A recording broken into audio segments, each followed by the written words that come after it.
과학하고 앉아있네. 네, 뉴스앤올디스 7호로 시작하겠습니다. 언제나처럼 청강문화산업대 전혜정 교수님 나오셨고요. 안녕하세요. 네. 안녕하세요. 카메라를 보고 인사를. 네, 안녕하세요. 네, 그리고 생물학자 안주혜 박사님 나오셨습니다. 안녕하세요. 안녕하세요. 안녕하세요. 네.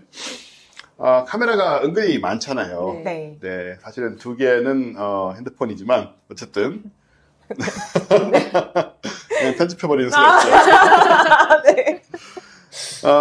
네, 저희가 상당히 오늘 더운 날이고 장마라고 하는데 비가 온다기보다는 이 동네는 특히 계속 더운 느낌만 드는 뭐 그런 상황이긴 해요. 그래서 지금 오늘도 에어컨 소리가 꽤 크지만 저거는 저희가 이제 최첨단 노이즈 리덕션으로 살짝 다 없애버리는 네, 그런 기능 정도는 요즘 역시 AI 시대는 더욱 더 편해지겠지만 근데 아무 프로그램이나 다 있는 기능이긴 한데요.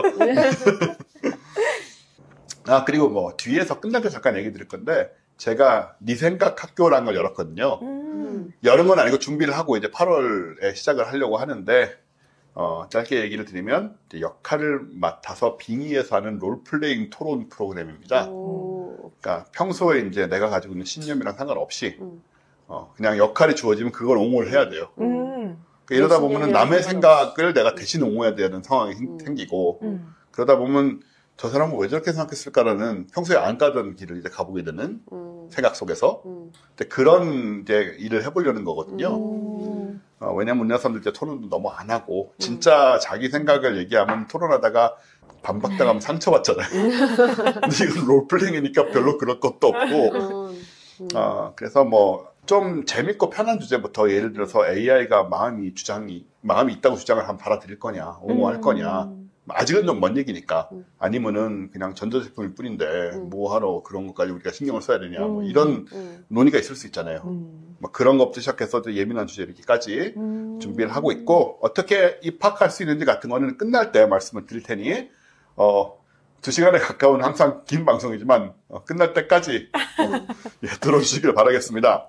오프닝은 뭐냐 하면 간단하게만 얘기를 드릴게요. 중국의 산업계가 산업계입니다. 일반인은 아니고 산업계가 생성 AI를 사용하는 비율이 83%나 돼서 전 세계에서 가장 앞서 있다고 합니다. 와. 요즘 이제 중국의 과학계 얘기를 저는 사실은 몇 년 전에 우주선 얘기부터 시작해서 많이 해온 입장이긴 해요. 뭐 여러 가지 기회로. 근데 AI가 뭐 중국이 엄청나게 지금 사실 발전을 하고 있는데 우리는 잘 몰라요. 좀 폐쇄적인 사회였고 우리는 주로 이제 뭐 테슬라라든가 그 외에 뭐 오픈 AI라든가 이제 미국 쪽이나 이쪽의 뉴스를 많이 접하긴 하잖아요. 그런데 이번에 이제 조사를 해본 결과 이게 전 세계 산업계의 의사결정권자 1,600명을 대상으로 한 꽤 광범위한 조사예요. 근데 중국 응답자의 83%가 생성 AI를 사용한다. 해본 적이 있다가 아니고 그냥 쓰고 있다 계속. 미국을 포함한 16개국 가운데 가장 높은 수치이고 미국은 65%, 전 세계 평균은 54%. 그러니까 중국이 어마어마하게 빠른 속도로 AI를 발전시킬 뿐만 아니고 활용을 하고 있다라는 그런 뉴스고요. 중국의 AI 발전은 사실은 우리가 몰라서 그렇지 그냥 유튜브만 좀 찾아봐도 많이 나옵니다. 로봇 얘기도 많이 나오고 AI는 사실 미국의 AI들이 이제 제대로 못 들어가고 있는 대신에 중국의 큰 회사들, 뭐 바이두 같은 회사들이라든가 기타 등등 많은 회사들이 특허 출원도 굉장히 많이 해왔고 실제로 경쟁적으로 중국 내에서도 이거를 발전시키고 있어서 미국 쪽의 이 생성형 AI에 비해서 손색이 없다라는 얘기가 거의 나올 정도로 그리고 원체 빨라요. 예, 그런 부분들이 있다는 거 우리가 한번 생각해 볼 필요가 있다. 근데 우리는 아직 좀 그런 쪽에서는 물론 하시는 분들도 있고 뭐 저도 뭐 아는 사람들도 하고 있긴 합니다만은 어쨌든 중국의 그 속도라든가 이런 것들 2014년부터 2023년까지 생성 AI 특허만 중국은 38,000건이 출원이 됐는데 미국은 6,276건밖에 안 되는 이 정도의 속도 차이가 있습니다. 중국 우한시에 자율주행 택시가 500대나 다니고 있거든요, 지금. 이런 것도 우리 잘 모르잖아요. 예, AI가 안 되면 불가능한 거니까. 예, 자율주행 택시가 500대나 운행 중인데 승객 만족도가 굉장히 높아서 1,000대로 늘린다 이런 얘기를 하고 있어요. 그리고 베이징, 상하이, 뭐 선전시 이런 쪽으로 다 이제 확대를 하겠다는 이런 얘기를 하고 있는데 이게 왜 뉴스가 나왔냐면 택시기사들이 우한에서 시위를 한 거예요. 우리 일자리 뺏긴다. 그러니까 실제적인 그런 걱정이 되기 시작을 한 건데 여하튼 500대나 운행을 하고 있는 와중에 뭐 큰 문제가 없으니까 만족도가 높겠죠. 이미 이제 이렇게 돼 있고 또 중국 같은 경우에 대도시들이 옛날에 아마 10년 전에 중국 가셨던 걸로 생각하시면 안 돼요. 지금은 진짜로 제가 관광지긴 하지만 올 봄에 갔다 왔지만 중국의 그 IT 계통의 발전이라든가 이런 편리함이란 거는 지금 우리를 뛰어넘는 상황이거든요, 실제로. 그래서 이런 것들도 자율주행 택시가 잘 정비된 이제 도시, 대도시들, 깨끗하게 다시 다 정비된 이런 대도시들 속에서는 충분히 잘 운행을 하고 있다라는 증거이기 때문에 좀 알고 있자. 예, 그런 부분들. 이상하게 우리는 중국과 일본의 과학기술에 대해서는 안 보고 넘어가려는 경향이 좀, 예, 있습니다. 여러 가지로. 근데 일본 같은 경우는 특히 기초과학하고 또 뭐 우주과학 같은 거 많이 발전돼 있잖아요. 맞습니다. 뉴스에도 잘 안 나오고 네. 그런 경향이 있어서 한번 얘기를 드렸어요. 오프닝이 이 정도인데 제가 이제 광고를 하나 하고 가야 됩니다. 네. 네. 왜냐하면 광고를 해야만 되기 때문입니다. 네. 네, 저희 과학과 사람들은 과거에는 외부에서 들어오는 행사도 하고 했으나 이제는 뭐 여러 가지 이유로 뭐 그건 어렵게 되고 그래서 광고를 근데 마침 저희가 옛날에도 했던 광고예요. 매스홀릭이라는 회사예요. 사실 저희가 이제 과학 이야기를 항상 하는 방송인데 수학 이야기는 피하고 있죠. 순전히 저 때문입니다. 과학과 뗄 수 없는 과목, 이거 과학의 언어라고 할 수 있는 네. 수학을 저희는 피하고 살아왔어요. 네. 저희가 아니고 제가. 예. 근데 그것은 단지 저만의 문제가 아니고 네. 스포자라고 불리는 네. 제가 언젠가 한번 얘기했지만 우리나라에서 가장 큰 인구를 차지할 수도 있는 그렇죠. 그 집단. 네. 예, 그 집단. 예. 이 스포자라는 집단은 제때도 존재하고 지금도 존재하고 있습니다. 네, 네. 그리고 매년 새로 탄생하고 있는 네. 현장에서 많이 느끼실 거예요. 그렇죠? 수많은 친구들이 있죠. 네. 예, 너무 많아지고 있다. 네, 네. 전에 최 팀장인가 누가 되게 명확한 지적을 했는데 누구나 언젠가는 스포자가 된다. 언제 포기하냐의 차이일 뿐이다. 저처럼 중학교 2학년 때 이미 포기를 하느냐 네. 아니면은 뭐 아인슈타인 장방정식 하다 포기를 하느냐 뭐 아니면 중간 어딘가 미분적분에서 포기를 하느냐 이 차이지 누구나 다 스포자가 되긴 합니다만 그런 사람들 말고 네. 이제 지나치게 일찍. 예. 이미 그 중고등학교 차원, 그 영재적인 포기자. 포기의 영재. 포기하셨죠? 그렇죠. 저는 저야말로 자랑스러운 포기자라고 할 수 근데 있죠. 이과로 하다가 예체능으로 바꾼 케이스잖아요, 심지어. 예, 그렇긴 했지만 포기한 상태로 갈 수도 있는 거잖아요, 이과를. 네, 그렇죠. 그냥 학문이 싫다 이런 이유로 갈 수도 있는 거잖아요. 그래서 아무튼 수학은 포기 상태였습니다. 사실 근데 수학을 포기한다는 말이 맞는지 잘 모르겠어요. 수학은 포기 당하는 거지. 포기 당한다. 포기를 당하는 거지. 내가 하는 게 아니잖아. 수학이 날 포기해. 그렇죠. 수학이 날 포기를 수학이 하는 날 거죠. 버렸다. 수학이 날 버린 거죠.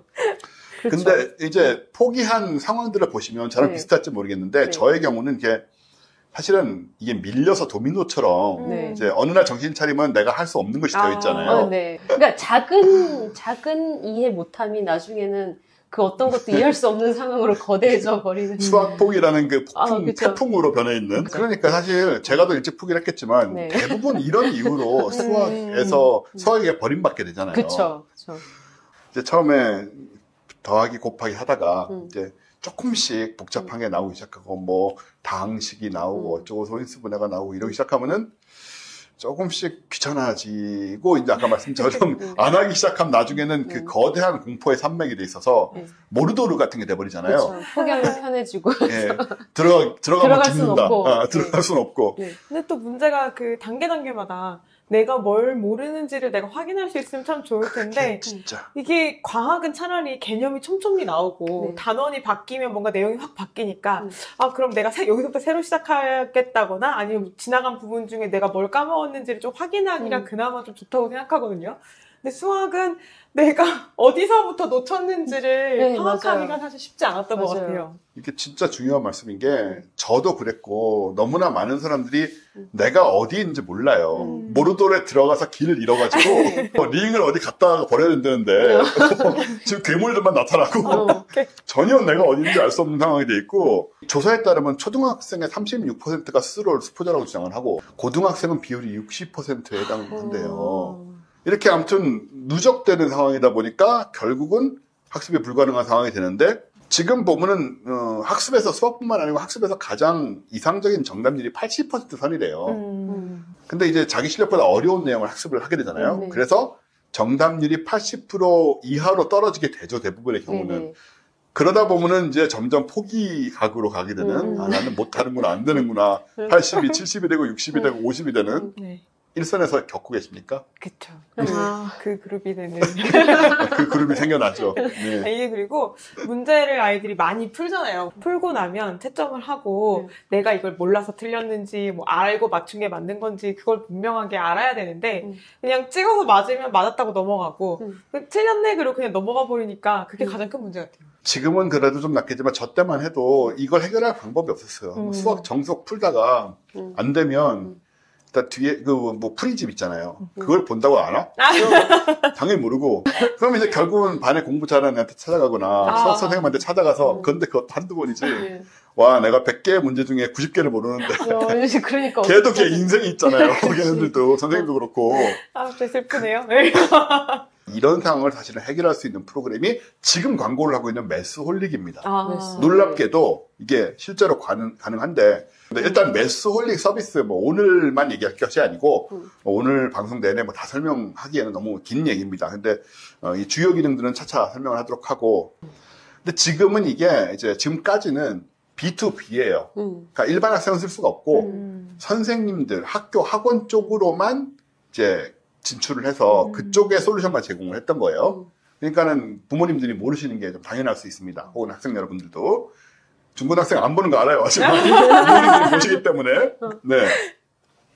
근데 중요한 거는 아이들이 뭐 공부 유형은 물론이고 오답까지 개별적으로 하나하나 전부 파악을 할 수가 있어요. 내가 왜 틀렸나. 아까 수학 정석의 그 미로와 같은 해설지를 보는 게 아니고 정말 쉽게 설명을 해요.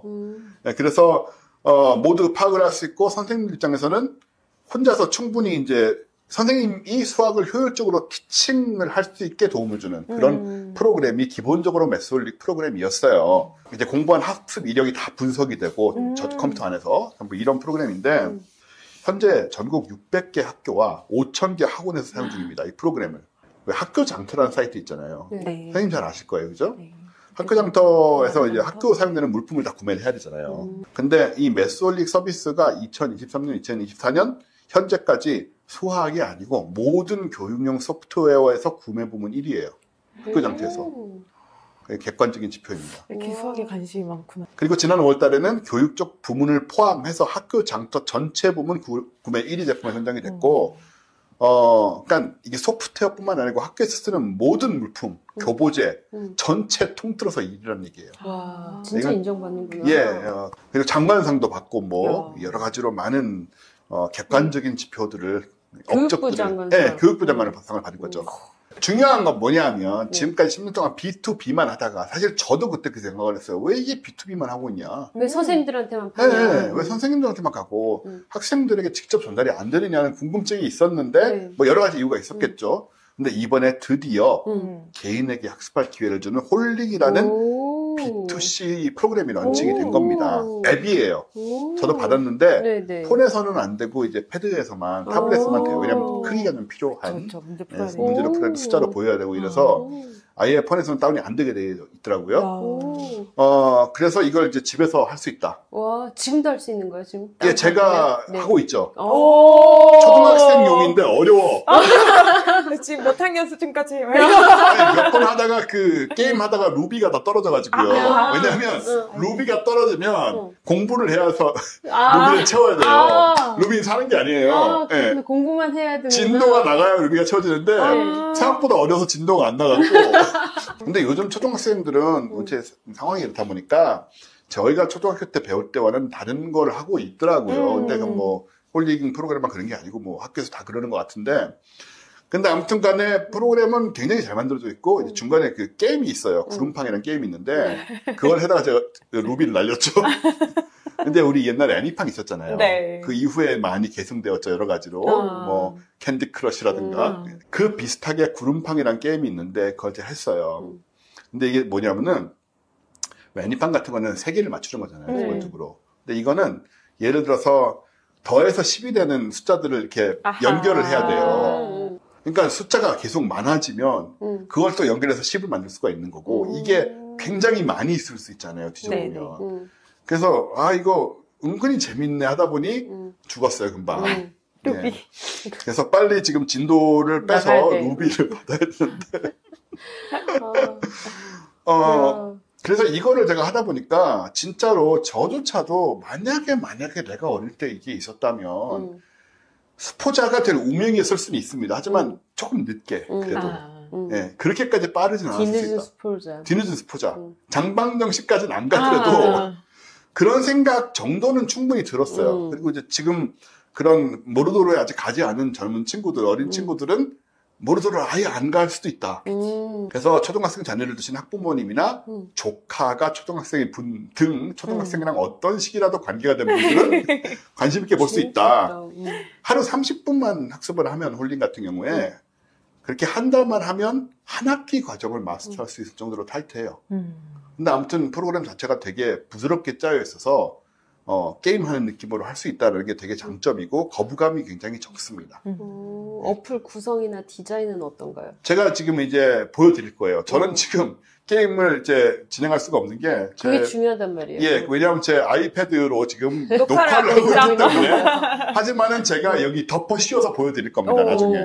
그래서 어떤 식의 표지가 구성이 돼 있고 그리고 빨리 루비를 좀 열심히 해가지고 그 구름팡 게임 어떻게 진행되는지 등등을 좀 보여드릴 생각인데 루비가 정말 필요해요. 루비 얘기를. 예, 그래서 수학 문제를 풀 수밖에 없는 예, 그런 부분들 우리 게임하다가 막히면은 뭘 열심히 노동을 해가지고 뭔가를 또 모으고 그걸 통해서 내부에서 아이템을 또 뭐 얻고 하잖아요. 안에서 뭐 광고를 본다거나 여러 가지 방법이 있는데 여기서는 수학 문제를 풀어야 너무나 건전하네요. 너무 건전하다. 해보고 싶다. 보시는 것처럼 지금 이 어플 구성 디자인이 완전히 초등학생용으로 아기자기하고 그냥 편하게 할 수 있다는 것이고 과학과 사람들도 시청자를 위한 특별 할인 혜택도 있습니다. 그건 어떤 혜택이냐 하면 1회차 지금 이제 우리 광고가 1회차잖아요. 1회차 과학과 사람들 시청자 혜택은 이렇습니다. 일단 1개월 구독권이 3만 원이에요. 예, 학생들 공부하는데 비싼 건 아닙니다. 예, 게임으로 하기에도 솔직히 제가 요즘 게임을 하나 하고 있는데 현질을 정말 안 하려고 하지만 한 달에 3만 원은 쓰게 돼요. 어쩔 수 없어요. 1개월 구독권 3만 원에 적용할 수 있는 할인 쿠폰 11,000원 할인이 됩니다.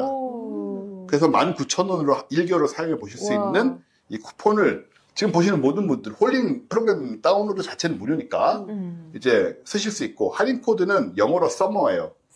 철자를 말씀드려야 되니까 영어로 SUMMER 그리고 이제 신규 가입 고객만 사용 가능하시고요. 지금 하시는 고 계신 분들은 미안하지만 안 돼. 그래서 꼭 한번 이 홀링 다운로드 받으셔서 한번 해보시고 한번 다운로드 받아보세요, 진짜. 왜 나를 보고 얘기하죠? 나보다 나을 거라 생각이 들어서. 네, 이렇게 저희 매스홀링 그리고 홀링 앱 일단 소개해드렸습니다. 와. 재밌을 것 같아. 매스 홀릭인데 어플은 홀링이네요. 그러니까요. 예, 홀링. 그렇습니다. 귀여움. 홀링. 자, 그러면 이제 저군요. 네, 안주현 박사님이 오늘 준비해 주신 내용은 한번 어떤 내용입니까? 미소를 한번 보여주시겠습니까? 뭘 하라고요? 미소를. 미소요? 이제 이런 걸 시키면 엄청 어색해지잖아요. 이런 얼굴. 떨떠리. 아니. 그거 미소 아니고, 그거는 이제 시기. 네. 저기 잘하고 있네, 지금. 네? 네, 정 교수님 잘하고 계시네. 오늘의 어떤 연구는, 오늘 후 말씀드릴 연구는 미소에 관한 연구입니다. 네. 이제 우리 계속 화토님도 여러 회차에 걸쳐서 AI 관련된 얘기도 많이 해주시고, 교수님도 AI 관련해서 관심도 많으시고, 네네. 이제 책도 책 언제 나왔죠? 제발 그만. AI 다 없어지겠다. 멸종하겠어요, AI.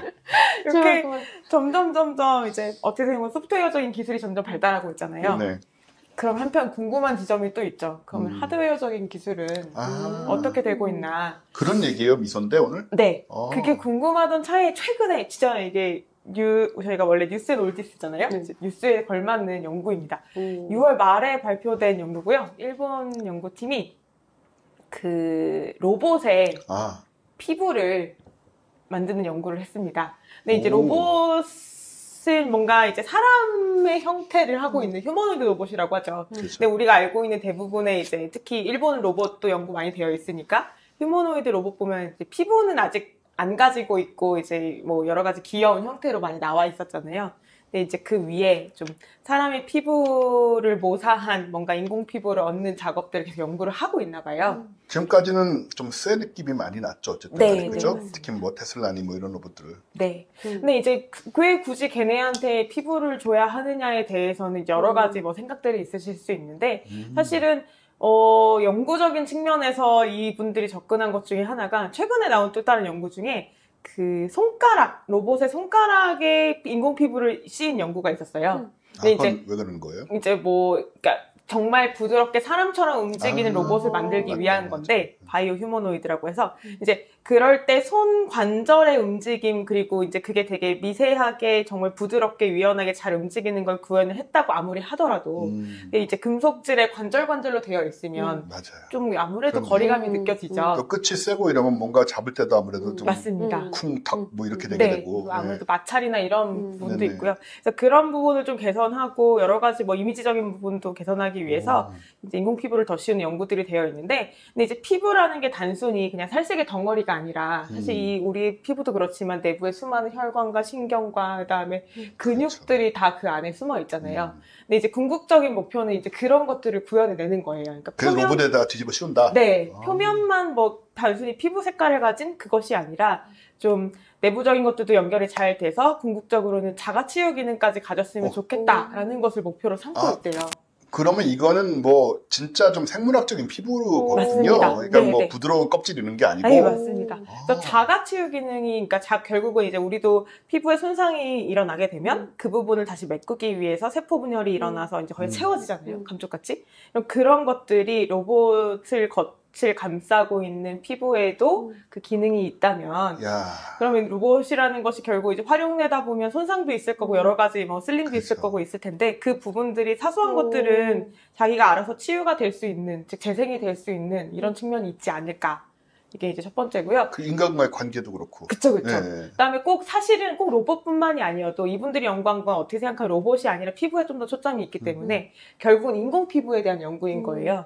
그러면은 사람들도 결국 치유가 불가능할 정도의 손상을 입게 되면 손상이 불가능한 그런 몸을 갖고 싶어요. 네. 치유가 필요 없는 그런 몸을 갖고 싶습니다.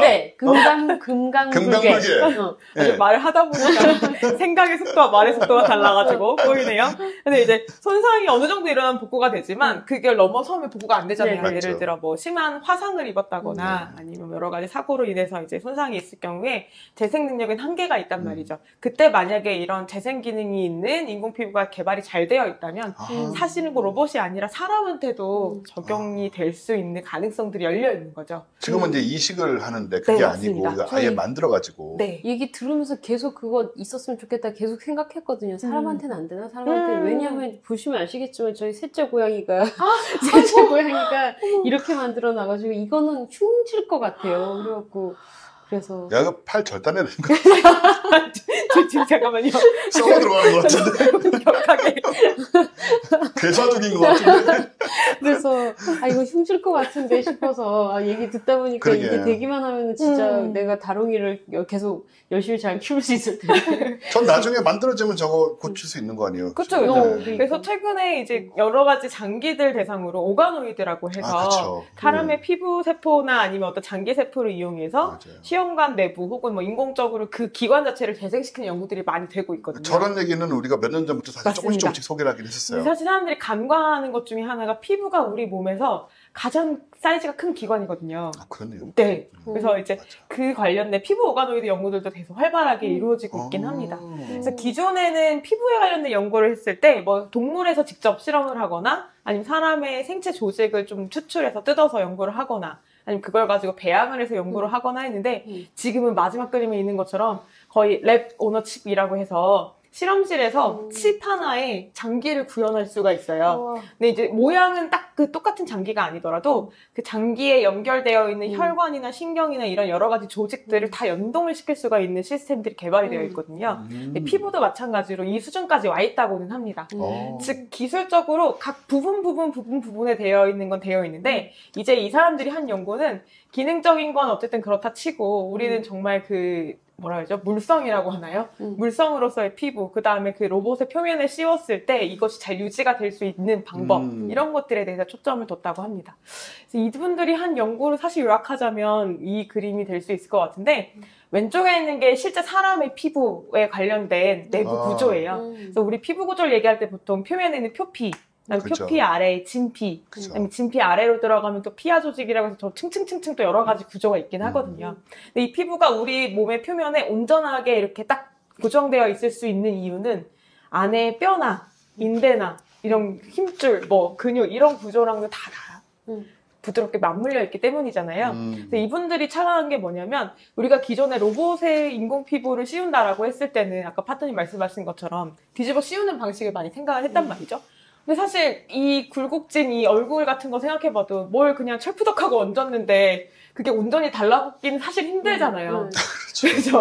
움직여야 되는데 로봇은 심지어 휴머노이드를 보시면 인피면구라고 무협지에 나오긴 하는데 깜짝같다고 해요. 근데 사실은 안 되겠죠. 좀 공포스럽기도 하고 무서워. 그러면 결국 이 그 피부를 막 그 가면 같은 피부를 고정을 시켜야 되는데 그럼 어떻게 고정을 시킬 건가? 옛날 같으면 나사를 뭐 어떻게 하거나 아니면 그러니까 돌출형이라고 표현을 썼는데 앞정 박듯이 그렇게 해서 이제 고정하는 방식도 한번 해봤었대요. 근데 단점이 물론 있었겠죠. 그 부분이 뭐 손상이 막 쉽게 되고 그다음에 주변에 움직일 때마다 그 사이사이에 자꾸 들뜨는 문제들이 생기고요. 어떻게 무서워. 무협지의 인피 연구에서 이런 문제들 하나도 없어요. 너무나 깜짝같이 다 속이기 때문에. 근데 문제는 이렇게 들뜨고 막 이러면 물론 시각적인 혐오가 좀 있어서 그게 또 제일 큰 문제긴 하지만 그쵸. 두 번째로는 감염의 위험들이 있는 거예요. 그 사이사이로 또 박테리아 같은 게 들어간다거나 피부의 효과를 그쵸. 효능을 제대로 발휘를 못하는 거네요. 이물질이 들어가 버리면 우리가 목적은 이제 재생에 있다고 했는데 그런 기능들이 이제 일어나기가 어려운 거죠. 근데 이분들은 그런 기존의 고정 방식이 아닌 새로운 방식을 고안하려고 했고 그렇게 어떻게 했는지를 제안을 하고 있습니다. 지금 단적으로 보여주는 그림이 위아래로 있는데요. 위에 있게 이제 기존 방식이에요. 이렇게 기둥처럼 솟아올라 있는 게 이제 기존에 뭔가 고정해주는 그런 앵커라면 아래쪽에 저 V자 형태로 이제 파여 있잖아요. 그렇네요. 이거 말씀드릴까요? 네. V자 형태로 파여 있는데 저 V자 형태로 홈을 파가지고 저 안으로 이 피부를 만드는 주요 성분 중에 하나인 콜라겐 이 액체를 집어넣는 거죠. 결국은 집어넣어서 걔네가 안에 자리를 잡게 만들고 그대로 굳게 되면 그대로 고정이 된다는 거죠. 근데 저게 그냥 일자로 박는 게 아니기 때문에 아무리 움직이고 해도 이게 뭐 이렇게 피부가 탈락이 된다거나 아니면 뭐 찢어진다거나 이런 문제로부터 좀 더 자유로울 수가 있대요. 그래서 이제 어떻게 생각하면 고정하는 방식에 대해서 첫 번째 관심을 가졌던 거죠. 그래서 일단 기본 방식은 앞정식이 아니라 V자 형태로 파고 그 안에 액체를 넣어서 잡는 방식 이게 첫 번째고 두 번째로 고민한 거는 그러면 그 V자로 파서 잡는다고는 했는데 그 앵커는 역시 몇 군데에 어떤 위치로 배열을 하는 게 좋을까? 그렇네요. 그래서 뭐 개수의 측면, 그러니까 뭐 숫자를 많이 할수록 좋은 거냐, 적게 할수록 좋은 거냐. 근데 또 너무 많으면 또 그 미학적으로 좋지 않기 때문에 그런 문제도 있을 거고요. 최소한으로 박으면서 최대의 효과를 낼 수 있는 개수와 배치를 이제 찾기 위한 연구들을 한 거죠. 그래서 이제 결론을 얻었고요.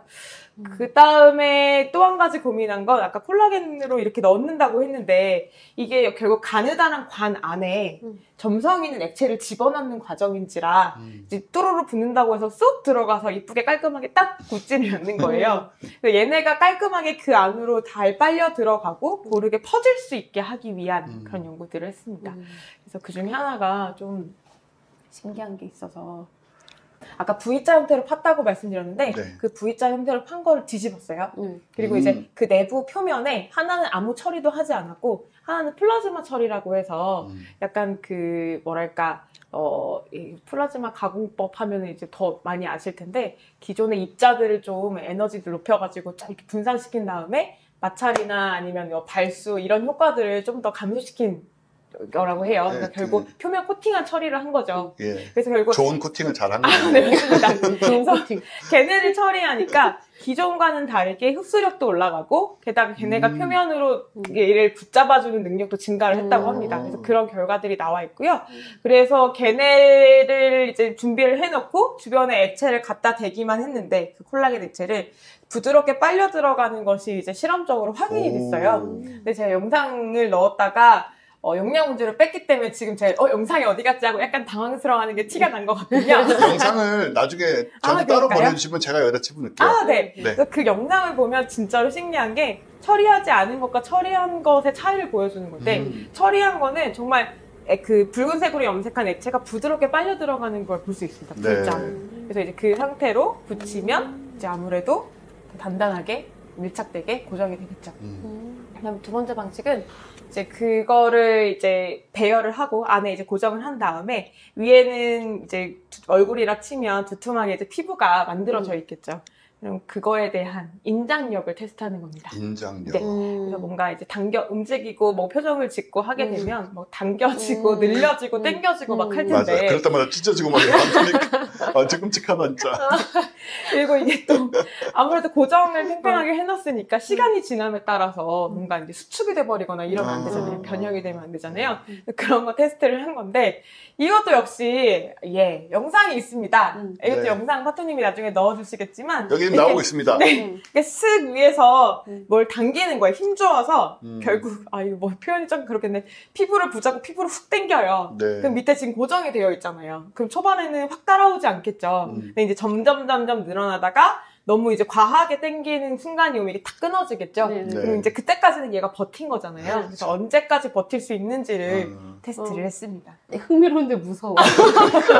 여러 가지 호러스러운 상황들과 그 무협지 상황들이 막 떠오르는데 아주 흥미롭고. 결국 잇몸의 피부라고 부를 수 있는 피부 대체물을 만들어 놓고 걔네를 늘려도 보고 줄여도 보고 당겨도 보고 뭐 이제 액체 상태로 집어넣어도 보고 여러 가지로 계속 근데 뭐 사람 피부도 결국은 찢어질 테니까 사실 사람 피부보다 만 낫거나 비슷하면 되는 거 아니에요. 그렇죠, 이게 뭐 그렇죠. 초강력할 필요는 없는 것이고. 네네네. 네. 그럼요. 그리고 어쨌거나 기존 방식보다 나은 걸 보여주면 되는 거죠, 연구자들은. 그래서 그거를 이제 충분히 테스트를 한 다음에 최적의 조건을 찾았고요. 그걸 가지고 실제 얼굴 주물에 부어서 얼굴을 만들어내는 겁니다. 오, 얼굴 전체를 만들어냈어요? 네. 그래서 이제 보시는 것처럼 아래 틀에는 그 거푸집이라고 하네요. 그래서 얼굴 모양 거푸집을 만들고요. 거기다 이제 액체를 부어주고요. 그 다음에 저 위에 조금 딱 덮어가지고 저대로 이제 틀을 만들고 그 다음에 거기다 즙을 콜라겐과 엘라스틴과 여러 가지 그 조합이 되어 있는 그 액체를 꿀꿀꿀 이제 넣어주면 시간이 지나면 굳겠죠. 그렇게 되면 이제 틀을 떼어내고 또 후처리를 해주면 짠 하고 인공 피부 로봇의 얼굴에 씌울 수 있는 피부가 만들어집니다. 공각기동대 오프닝 하나 넣어주세요. 네, 그럴까요? 이렇게 시작하네요. 미션 임파서블에도 툭하면 그 가방 갖고 다니다가 거기 이제 저런 가면 만들어가지고 쓰고 나오고 사실 그 아예 저거 제조하는 휴대용 기계를 들고 다니잖아요. 들고 다녀요. 그래서 1편에서 그게 되게 마지막에 반전의 중요한 역할을 하는 1편이 사실 제일 재밌거든요. 근데 저런 비슷한 기계들을 이제 그때 마치 있었던 것처럼 쓰고 있지만 사실은 이제서야 그런 기술들이 생겨나고 있다. 조금씩. 휴대용 없고. 최근에 고무 마스크를 쓴 사람 봤는데 너무 사람 얼굴을 완벽하게 다르게 만들더라고요. 네, 진짜. 그거 놀라워요. 그냥 쿠팡에도 팔고 사실. 완전 범죄를 테미에도 파는데 그거 가지고 근데 물론 이제 자연스러운 표정은 안 나오죠. 근데 그냥 표정 없는 사람이 어디 길거리에 쓰고 선글라스 끼고 이렇게 다니는데 그냥 뭐 일반 사람들이 봐서는 그냥 저렇게 생긴 사람인가 보다 하는 거지 뭐 대화를 하는 것도 아니고 그냥 모르겠더라고요. 이미 그런 것도. 그러니까 저런 게 따돌리는 용도로는 정말. 그러니까 뭐 공항에서 잡혔다는 얘기도 들었어요. 뭐 노인으로 변장하고 도망가다가 그런 정도 쓸 정도로 이미 쿠팡 테미에서 파는 그냥 몇십만 원짜리 물건도 그 수준에 도달해 있으니 저런 게 발달하면 뭐 어마어마할 것 같긴 해요. 그렇죠. 심지어 이제 그거는 사람한테 씌우니까 또 이제 뭔가 여러 가지 또 이걸 덮었으면 공기도 안 통하고 땀도 차고 오래 쓰면 알러지도 생길 수 있고 되게 불편하긴 할 이런 거예요. 문제가 있을 텐데 그 기술이 개발되면 또 그런 부분도 좋은 건지 모르겠지만 해소가 되겠네요. 근데 이거는 지금 피부를 가진 사람 위에 덮어 씌우는 게 아니고 맞습니다. 피부가 손상된 분에게 대신 이제 피부를 이렇게 얹어주는 거잖아요. 그렇죠? 네. 그런 개념이죠. 로봇 로봇에 이게 덮어 씌우는. 그래서 감각기동대 봐야 된대. 그러니까 어떻게 만들었는지 한번 보시죠. 오. 이렇게 이제 만들어졌습니다. 눈이 좀 어색하긴 하지만 그거는 일단 어쩔 수 없고요. 저 눈은 만들지 못했기 때문에 그래서 이제 방금 말씀드렸던 그 과정을 통해서 실제 우리가 만들어냈다라는 걸 보여주고요. 그다음에 이 만드는 과정에서 무엇을 테스트했냐면 이제 결국 액체 상태의 것을 부어서 이제 좀 굳히는 과정이기 때문에 짐작하실 수 있겠지만 얼굴이라는 게 매끈한 평면이 아니라 올록볼록하잖아요. 그러니까 이마 같은 부분, 콧등 이런 부분 튀어나와 그렇죠. 있지만 뭐 눈 관련된 뭐 코 옆은 이제 들어가 있고요. 그러면 이게 과연 균일한 두께로 들어갈 수가 있겠느냐 이런 생각도 해볼 수 있죠. 근데 사실 균일해야만 하는 건 또 아니긴 해요. 그렇죠. 어떻게 생각하면은 용도에 따라서 예를 들어 먼저 얇은 부분은 찢어지기 쉬운데 그러면 이런 어떤 파인 부분은 오히려 좀 두툼해야지 덜 손상이 오는 건 아닐까? 사실 이런 생각이 들기도 하고요. 또 이 사람들은 그 두께 같은 걸, 그 틀의 두께 같은 걸 바꿔가면서 이 부어보니까 원목한 부분은 확실히 뭐가 많이 고이더라. 그럼 그게 뭐 지나치게 부자연스럽게 고이지 않게 하기 위한 어떤 거리나 폭은 어떻게 될까? 이런 것들도 조절을 해나가면서 결국 그 미세한 조정을 하면서 완성도를 점점 높여나가는 연구라고 할 수도 있을 것 같아요. 근데 이제 이렇게 만든 다음에 그 얼굴 형태의 틀에 고정을 시켜야 되는데 만약에 그게 충분히 일어나지 않을 때는 어떤 문제가 일어나는지에 대한 실패에 대한 사진이 있어가지고 이것도 재밌어서 같이 넣어봤습니다. 그래서 고정을 저렇게 아까 얼굴 틀에 만들었잖아요. 그럼 이제 틀에서 이제 최종적으로 분리를 해야 되죠. 근데 이 분리를 하는 과정에 있어서 이제 두께가 너무 이제 얇거나 아니면 오히려 너무 두껍거나 아니면 고정이 제대로 되어 있지 않으면 뭐 너무 얇으면 일단 찢어질 거고요. 너무 두꺼우면 두꺼운 대로 떼어내는 순간에 이제 뭔가 문제가 생기고 여러 가지 이제 상황들이 생기는데 가장 대표적인 문제 상황 2가지라고 합니다. 실패한 계란 후라이와 껌 같은데. 맞습니다. 씹던 껌. 왼쪽은 찢어진 거고요. 오른쪽은 이제 떼자마자 지들끼리 이렇게 수축이 너무 강하게 일어나서 원형을 절대 알아볼 수 없는 상황이 됐다고 합니다. 참 기분이 묘하네요. 그렇죠. 그래서 사람처럼 생각이 들죠. 그래서 결국은 적절한 두께, 그다음에 적절한 인장력, 그다음에 적절하게 앵커될 수 있는 최적의 조합을 찾은 다음에 드디어 이들은 그것을 해냈습니다. 그래서 이 정도 조건으로 고정을 시키면 수축 같은 걸 방지할 수 있으면서도 적당히 어떤 유연성을 가진 얼굴을 만들어낼 수 있을 것 같다. 놀라웠잖아. 제가요? 왜요? 뭐 이럴 거 하는 것 같은 얼굴이잖아. 뭐 하시는 거죠? 제가 고무라고요? 정신을 차려보니 난 얼굴만 있네? 뭐 이러면서. 뭐 하시는 거예요? 약간 이런 표정 아니에요? 그래서 그 아까 말씀드린 것처럼 고정 방식을 이제 V자 형태로 파가지고 그걸 몇 군데다 어떻게 잡을지 그 다음에 이제 저 위에 이제 V자 형태로 기계가 2개 팔처럼 붙잡고 있는데 이제부터 뭘 할 거냐면요. 이제 얼굴을 만들었잖아요. 웃게 할 겁니다. 그래서 스마일 아까. 네. 아까 저의 스마일보다는 자연스러울래나요? 아까 썩은 표정. 너무나 다시 해볼까? 썩소. 웃으신 거 맞죠?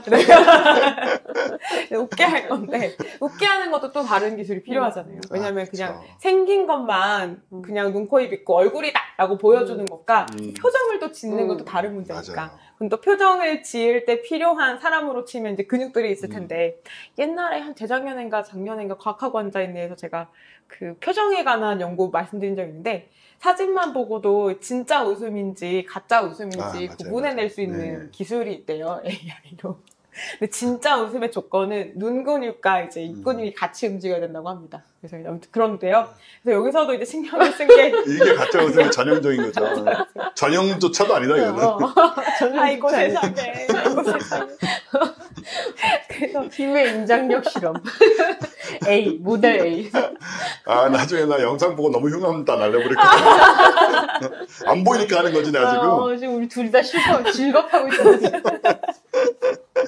그래서 저거를 V자 형태로 생긴 저 팔이 위에서 양쪽에서 이렇게 당겨주면 이제 근육 위로 올라가면서 마치 우리는 이제 우리가 알아서 이렇게 올릴 수 있지만 쟤는 할 수 없기 때문에 이제 인위적으로 올려주는 느낌이고요. 그래서 어떻게 웃는지 영상을 보여드리려고 해요. 와, 너무 궁금하다, 진짜. 와, 그렇게.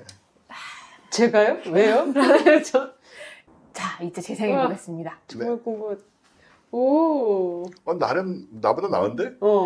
눈도 살짝, 눈도 살짝 올라간 느낌. 이 볼에 살이 밀려 올라가니까 귀여움이 생기지 않습니까? 광대뼈에. 우와, 귀여워.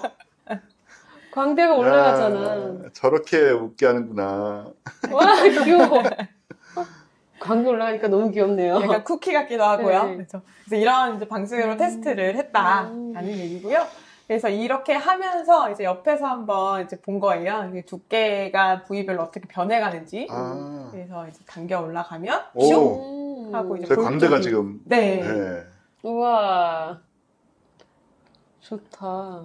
슉. 우와. 저걸 보고 나도 배워야겠다. 웃는 연습? 하지 말고. 광대 올렸는데? 하지 말라고, 제발. 광대보다 낫지 않아? 하지 말아주세요. 그래서 이런 영상을 보면 이제 뭘 생각할 수 있냐면 인공 피부, 얼굴 피부라고 해서 모든 부위를 균일한 두께로 아니면 균일한 성분으로 균일하게 만들어야 되느냐의 물음표가 오는 거죠. 좋네요. 이게 이제 움직이고 표정을 짓고 좀 더 인간과 가깝게 자연스러워지려면 결국 많이 움직이는 저런 부위, 그 다음에 어떤 부위는 좀 더 다른 유연성을 가지거나 다른 신축성을 가지게 만들어야 하는 게 아닐까 네. 이런 생각을 해볼 수 있는 연구이기도 합니다. 그래서 실제로 이제 여러 번 테스트를 해보고 여러 가지 데이터를 제시하긴 했는데 어쨌든 결론은 귀엽다. 귀여운 웃음이 나오네요, 진짜. 너무 귀여워. 이게 아이콘을 만든 것도 너무 귀여워. 약간 춘식이 비슷하게 만들 수 있을 것 같은데? 그러니까. 확실히 사람들은 눈 두 개가 달려있으면 자기도 모르게 감정이입을 자꾸 하게 되는 것 같아요. 맞아. 자, 이건 솔직히 뭐 로봇도 아니고 정말 아무것도 아니잖아요. 그렇죠. 그냥 콜라겐 덩어리인데 인공적으로 만든 그럼에도 불구하고 눈만 박아놓으면 바로 여기 진짜 제가 감정이입해서. 웃고 있다고 생각을 하게 되잖아요. 그게 말이에요. 그래서 이제 그런 부분들에 대한 최신 인공 피부 연구에 관한 내용이었습니다. 재밌다. 이거를 로봇에 이제 씌우면 사실 로봇에게 이제 표정을 준답시고 보통 요즘 스크린이 많이 썼잖아요. 네. 그냥 스크린을 붙여놓고 거기에 웃는 화면 내보내고. 근데 그걸 보면서는 아무래도 감동이 이렇게 올 수는 없더라고요. 저도 그냥 영상 틀어주는 거지 저게 뭐야 라는 생각이 드는데 저런 식으로 움직이면 뭐 로봇이 아주 단순한 동작만 하더라도 아무래도 또 조금이라도 감정이입이 진짜로 되게 돼 있고 게다가 지금 이제 곧 나올 테슬라든지 뭐 보스턴 다이내믹스든지 어디든지 간에 피겨든지 간에 이런 로봇들이 등장을 해서 저런 표정을 짓기 시작을 하면 그리고 몸에도 피부를 갖게 되고 손을 만지면 이렇게 피부 느껴지고 이 정도 되면은 정말 많이 달라지겠다. 그 로봇에 대한 인식이. 그리고 그렇게까지 뭐 미래가 아니다. 예, 이런 것들을 보고 있으면. 진짜 눈만 달아놔도 우리가 이렇게 감정이입을 하는데. 그러니까. 그리고 로봇 쪽에서 되게 중요하게 우리 한정원 박사님도 얘기했던 부분 중에 하나가 어민설 박사님하고 두 분이 이제 많이 연구하시잖아요. 만들기도 하시고. 이게 로봇이 쇳덩어리로 돼 있으면 사람이 다친다는 거예요. 그러니까 뭐 로봇이 뭐 난리를 치고 뭐 이런 게 다치는 게 아니고 그냥 로봇이 움직이는데 사람이 옆에 있다가 부딪히면 쇠 몽둥이에 맞는 것 같이 되니까 겉이 부드러운 게 되게 중요하다는 거예요. 근데 그 겉이 부드럽다는 게 뭐 속물 달 수도 있고 별의별 방식이 있겠지만 역시 피부를 사용하면 가장 자연스럽고 가장 효과적인 그런 방향이 아니겠느냐는 지금 생각도 들었고 게다가 그게 저렇게 진짜 피부와 비슷한 성분을 가지고 심지어 뭐 다친 것도 스스로 고치는 그런 피부라고 한다면 야, 그 로봇에 대한 사람의 몰입도가 감정이입도가 굉장히 높아지겠다. 안전도 보장이 되고 뭐 이런 생각이 들어서 빨리 됐으면 좋겠고 그 인피면구 경우에는 그 인피면구는 사실 죽은 사람의 얼굴 껍데기를 벗겨내가지고 쓰는 거거든요. 왕자의 게임에도 나오잖아. 그 여기저기 나오죠. 판타지에도. 네. 무협지에서는 거의 뭐 모든 무협지에 한 번씩은 나올 정도로 장인도 있어요. 그걸 만드는. 죽은 사람의 얼굴을 이제 뜯어내가지고 뭐 그게 뭐 뭘 박는지 V자로 파는지는 모르겠는데 멀쩡한 사람의 얼굴을 뒤집어 씌웠다가 그런 상태로 거의 평생을 사는 사람 얘기도 나오고 근데 그것과는 다르긴 하지만 어쨌든 이제 보면서 그런 생각은 들잖아요. 이건 뭐 가면의 수준이 아니고 이 정도 뭘 갖고 있으면은 그건 대단한 기술이 있어야 이게 되겠다. 그러니까는 뭐 옛날 중세 무협 시절에 될 수가 없는 얘기인데 아, 뭐 저것도 비슷하게 되겠구나라는 생각이 들 정도로 정말 빠르게 발전한다. 네, 그런 생각이 들어요. 생물학적인 그런 접근인 거잖아요. 그죠? 그렇죠. 네. 실제 저게 지금 만들 때 약간 콜라겐이라고 그냥 말씀드리겠는데 좀 더 자세히 풀면 저게 진짜로 동물세포를 넣어가지고 만든 거예요. 그러니까 이제 기존의 그런 우리가 상상하는 그런 젤리 같은 질감보다는 좀 더 피부에 가까운 질감을 내려고 만든 거고 이제 표피 느낌은 안 나는 게 이제 가죽을 만든 게 아니라서 그쵸. 진피 성분을 가깝게 재현을 한 거고요. 보기에도 좀 그래 보이긴 하네요. 네. 그래서 이제 세포 성분이 들어가는 게 왜 중요하냐면 저거 이제 사람에 만약에 정말로 이용을 한다라고 했을 때 아까 그 무협지에 나오는 그런 기술을 말씀하셨지만 사실은 이제 뭐 저도 그게 실제 되는지는 잘은 모르겠지만 이식을 받으면 기본적으로 살아있는 생물이기 때문에 우리는 걔네를 어쨌든 내 몸에 정착을 시키려고 하거나 안 맞으면 거부하려고 하거나 그런 반응들이 일어나잖아요. 그럼 쟤네가 왔을 때도 그러니까 인공적으로 만든 성분이 왔을 때도 뭔가 내가 거기에 착 붙을 수 있는 부여가 그것들이 있어야 된다는 말이죠. 그렇죠. 근데 그러려면 결국은 저기에 동물 세포가 들어가서 저 인공적으로 합성이 돼야 내 몸에 왔을 때 거부 반응 없이 잘 붙을 수 있는 그런. 그러니까 저거는 화학적으로 완전히 만든 게 아니고 바이오적인 그런 맞습니다. 부분이 들어간 것이다. 네네. 그래서 생물학적인 접근이군요. 맞습니다. 소혈청. 네. 우리는 이제 로봇에 대한 기대가 커요, 사실은. 뭐 우리는 전 교수님도 뭐 인공지능 책도 쓰고 계시고. 로봇이 빨리 좀 주변에 등장을 해서 물론 뭐 여러 가지 걱정도 있고 뭐 부작용도 생각이 되고 있지만 한편으로는 로봇이 빨리 나타나서 좀 답답한 일도 좀 해주고 특히 이제 노인분들이나 장애인분들한테는 어마어마한 도움이 되기 때문에 환자들 그런 생각을 많이 하는데 사실은 뭐 기계로 된 이런 로봇이 이렇게 쿵쾅 와가지고 이렇게 막 환자를 들어올리고 하는 것보다는 좀 부드러운 피부를 가진 로봇이 와서 하면은 훨씬 그런 느낌도 다를 것 같고 여하튼 먼 미래가 아니다 이제 그 점이 굉장히 시사하는 바가 있는 그런 얘기인 것 같습니다. 네, 안 교수님 재밌었고요. 저희는 또 한 광고를 해야 됩니다. 예, 이것은 책 광고입니다. 중요한 광고. 네. 우리 광고는 재밌게 웃으면서 하기 때문에 여러분이 컨텐츠로 소비하기에도 전혀 문제가 없죠. 일단 책은 무엇이냐? 당신이 잠든 사이의 뇌과학이라는 이 책인데 자 이렇게 한마디로 꿈 얘기예요. 잠들었을 때 뇌가 꿈을 꾸면서 어떤 일을 하느냐 그리고 꿈의 전반적인 과학에 대한 얘기인데 여기 뭐 정재준 교수님이 이렇게 지난 10년간 잠과 꿈에 관한 책 중에 가장 잘 쓰인 책이다라는 식으로 그러니까 우리가 꿈에 대해서는 사실 뭐 꿈은 자주 꾸니까 생각을 안 하고 살 수가 없잖아요. 해몽도 하게 되고 뭐 그런 꿈에 대한 그 모든 부분들을 과학적인 부분들로 다 설명을 하면서도 또 우리가 과학 맞았어라고 얘기하는 부분들도 나와요. 근데 과학이래요, 그것도. 일단 이 저자를 소개를 하면 라홀 잔디얼이라는 신경외과 의사입니다. 신경외과 전문의이고 신경생물학자. 지금 로스앤젤레스의 국립암연구소 미국에 거기에서 선정한 통합암치료 전문기관인 시티 오브 호프 재단에서 이제 본인 이름을 딴 잔디얼 연구소를 운영하고 있는 완전히 전문가예요. 중요한 건 뭐냐면 이분이 이제 본인의 가장 큰 관심사 중에 하나가 바로 이제 잠든 상태에서의 뇌, 꿈 이런 거랍니다. 그래서 거기에 대해서 쓰신 내용이고 꿈 하면 우리가 전 교수님의 꿈 얘기를 빼놓을 수가 없어요. 왜냐면 제가 하도 괴상한 얘기를 많이 들었기 때문에 그 어마어마한 대서사시 같은 꿈들 그 기억도 많이 하잖아요. 네네. 저는 보통 꿈을 꿀 때 거의 기승전결이 거의 완성된 꿈을 꾸는 데다가 그러니까 저 여러 번 들었는데 말이 안 돼요. 그리고 꿈을 꾸면서 계속 궁금해 하거든요. 그래서 이게 어떻게 되려고 이러는 거지? 그래서 가다가 보면 막 나중에 이게 복선이 수거가 돼서 이러면 이게 이거였구나 해서 나중에 알게 되는 그런 식의 꿈 내용들이 꽤 있었어요. 근데 요즘은 그런 꿈을 많이 안 꾸는데 좀 특이한 꿈을 많이 꾸긴 하죠. 네. 박사님은 꿈 자주 꾸세요? 저는 최근에는 꿈을 잘 안 꾼 것 같아요. 그냥 기억을 못 하는 거겠죠? 네. 어렸을 때는 그런 꿈 많이 꿨어요. 근데 한동안 진짜 30대 중반까지도 군대 다시 가는 꿈 아닌가요? 스트레스를 진짜 많이 받으면 수능날 아침에 꿈을 꾸는 거예요. 수능날 아침인데 제가 늦었어요. 네네. 그래서 진짜 열심히 갔는데 막 교문이 막 닫히려고 하고 그래서 막 제발요 이렇게 겨우 들어갔는데 막 그 고사장 찾아가야 되잖아요. 고사장 찾아서 거의 막 앞문 거의 도착을 했는데 이미 시험이 시작해서 나는 거길 들어갈 줄 못하는 이런. 이 책에도 그런 얘기들 나와요. 그 아주 좀 흔한 현상이니까 사실은.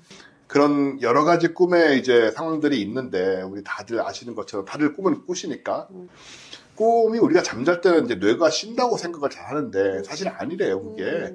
안 쉬고, 특히 이제 꿈을 꿀 때는 뇌가 오히려 더 활성화되어 있는 이제 현실 상황에서보다 그런 경우들이 있어서 뭐 변연계 활동은 15%까지 증가를 한다고. 깨있을 때보다도, 이 렘수면 동안에. 그런 이제 상황들은 우리가 잘 몰랐던 얘기고, 그래서 이런 이제 여러 가지 우리 꿈에 대한 궁금증이나 이런 것들을 일단 하나하나 다 설명을 하고 있어요. 그러니까 꿈이 언제 이제 발생을 하는가. 상상력 네트워크가 뇌 속에서 활성화되고 수행 네트워크가 비활성화됐을 때 꿈을 꾸게 된다고 해요. 뭐 이런 류의 얘기도 굉장히 과학적인 설명인 것 같죠. 그리고 당연히 이제 뇌수술 중 전기 자극으로도 꿈을 유도할 수 있고, 그리고 악몽도 우리 어릴 때 악몽 많이 꿨지만 지금은 좀 덜 꾸죠. 생각해보시면.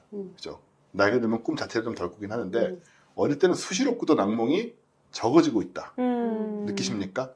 그 어릴 때는 정말 말도 안 되는 악몽을 꾸는데. 자주 꾸고. 네. 근데 이제 어른이 되면 좀 비현실적인, 그러니까 현실적인 악몽을 꾸지 않나요? 저는 어제만 해도 여기에 그 어떤 대본 준비를 해야 되는데 여기 약속과 다른 약속이 겹쳐서 아침에 일어나서 매우 짜증나고 힘들었던 꿈을 꿨거든요. 현실적인 디테일이 들어가는데 귀신 이런 거 안 나오고 그런 악몽 아니고 그냥 이 일이 힘든 거. 일이 힘든 거. 뭐가 더 진짜 무서운 건지 깨달아 보인 나이. 그렇죠. 그러니까 귀신이 무서운 게 아니고 이제 하루하루 일상이 무서운 건데. 여하튼 어린이들에게는 이제 악몽이 또 자아 형성 역할을 하는데 한편으로는 이제 정신 건강 문제의 징후일 수도 있고, 너무 자주 꾸거나 하는 경우에는 이제 정신적인 우울증이라든가 이런 것의 이제 이유일 수도 있고, 뭐 이런 얘기들. 또 에로틱한 꿈은 또 왜 꾸는가, 뭐 이런 에로틱한 꿈. 거기 있어요? 에로틱한 꿈을 꾸는 이유가? 예, 있습니다. 장 하나를 할애를 해가지고 써놨는데, 성인의 약 8% 정도의 꿈이 성적 내용을 포함한다는데, 모르겠습니다. 이게 언제적이었는지 저희 경우는, 전혀 기억이 나지 않을 정도로 저에게는 8%가 아닌 것 같고요. 그리고 꿈과 창의성 얘기 우리 하잖아요. 그죠? 꿈에서 창의성을 얻어서 뭘 했다, 뭐 이런 얘기들. 우리는 아닐지 몰라도 어떤 유명한 사람들은. 그 이래요. 꿈에서 막 그들은 꼬리를 물고 있는데. 근데 이게 이제 그 이유도 꿈에서 갑자기 창의적이 될 수 있는 이유가, 우리도 이제 그런 기회가 있었어요. 근데 되게 이제 꿈속에서만 잊고 잊어버리죠, 아침에 일어나면. 그리고 뭔가 써놨는데 아침에 뭐 이렇게 무슨 말인지 하나도 모르겠고, 이렇게 무슨 소리야, 이게. 다들 뭐 한두 번 정도는 비슷한 느낌을 겪지 않았을까 생각이 되는데, 사실은 꿈이 비선형식 사고를 촉진을 합니다. 그러니까 우리의 사고는 기본적으로 선형적으로 이루어지잖아요, 항상. 근데 아까 그런 그 서사시 같은 거는 선형적으로 이루어지는 꿈이라고 할 수 있죠.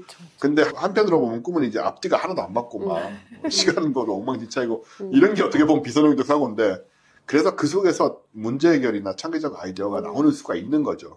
그래서 예술가 과학자들이 의외로 영감을 많이 받았는데 얘가 되게 많아요. 보시면은 주기율표도 그 예 중에 하나였잖아요. 기억하실 거예요. 이 멘델리예프가 그 원소들을 카드에 적어서 배열하다 잠이 들었는데 꿈에서 완벽한 배열을 보고 그걸 비슷하게 이제 구현을 했더니 이게 주기율표가 정리가 된 거죠. 예스터데이 노래. 폴 맥카트니가 들은 거잖아요. 꿈 안에서.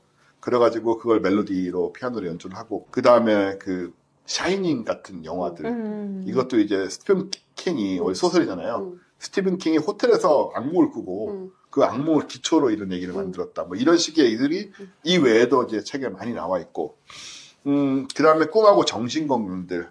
예, 반복적인 악몽은 PTSD나 우울증의 징후일 수 있다. 당연히 그럴 것 같아요. 근데 그거는. 그다음에 자각몽. 제가 이제 이게 과학인지 아닌지 애매하다고 생각했던 게 자각몽인데. 루시드 드림. 네, 루시드 드림이죠. 꿈을 꾸고 있다는 걸 인식하는 상태잖아요. 네네. 내가 꿈 안에 있다. 네. 그리고 그거를 이제 컨트롤도 할 수 있다면, 네네. 정말 이론적으로는 하늘을 날든 우주를 깨든 뭐든 다 할 수 있잖아요. 근데 실제로 이게 있고, 이 저자에 따르면 이걸 유도할 수 있다. 컨트롤할 수 있다라고 이분이 말씀을 하시니 우리가 이제 믿을 수가 있는 거죠. 저 루시드 드림 보통 저는 항상 거의 루시드 드림이에요. 근데 아까 뭐 알고는 있지만 그거를 마음대로 막 조정할 수 있어요? 하늘을 알고 막 이런 것도 가능해요? 네, 가능해요.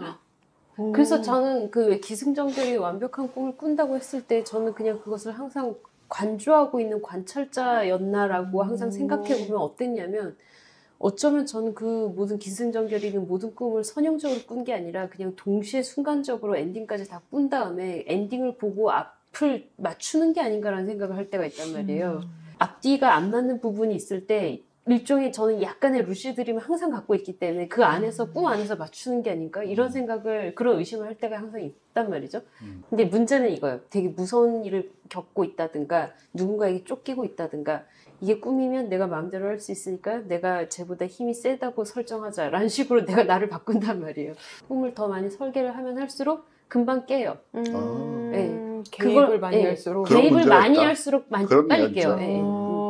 어쩌면 교수님이 뭔가 생각하신 스토리를 꿈속에서 시뮬레이션 돌려보는 느낌이 그럴 드는데요. 수도 있고 반 이게 정도는 진짜 되나 한번. 그래서 반 정도는 이제 반 꿈과 약간 자각몽 그 사이에서 스토리를 만들고 있는 게 아닌가 약간의 의지가 개입된 상태에서 그런 생각도 들고 멋있잖아.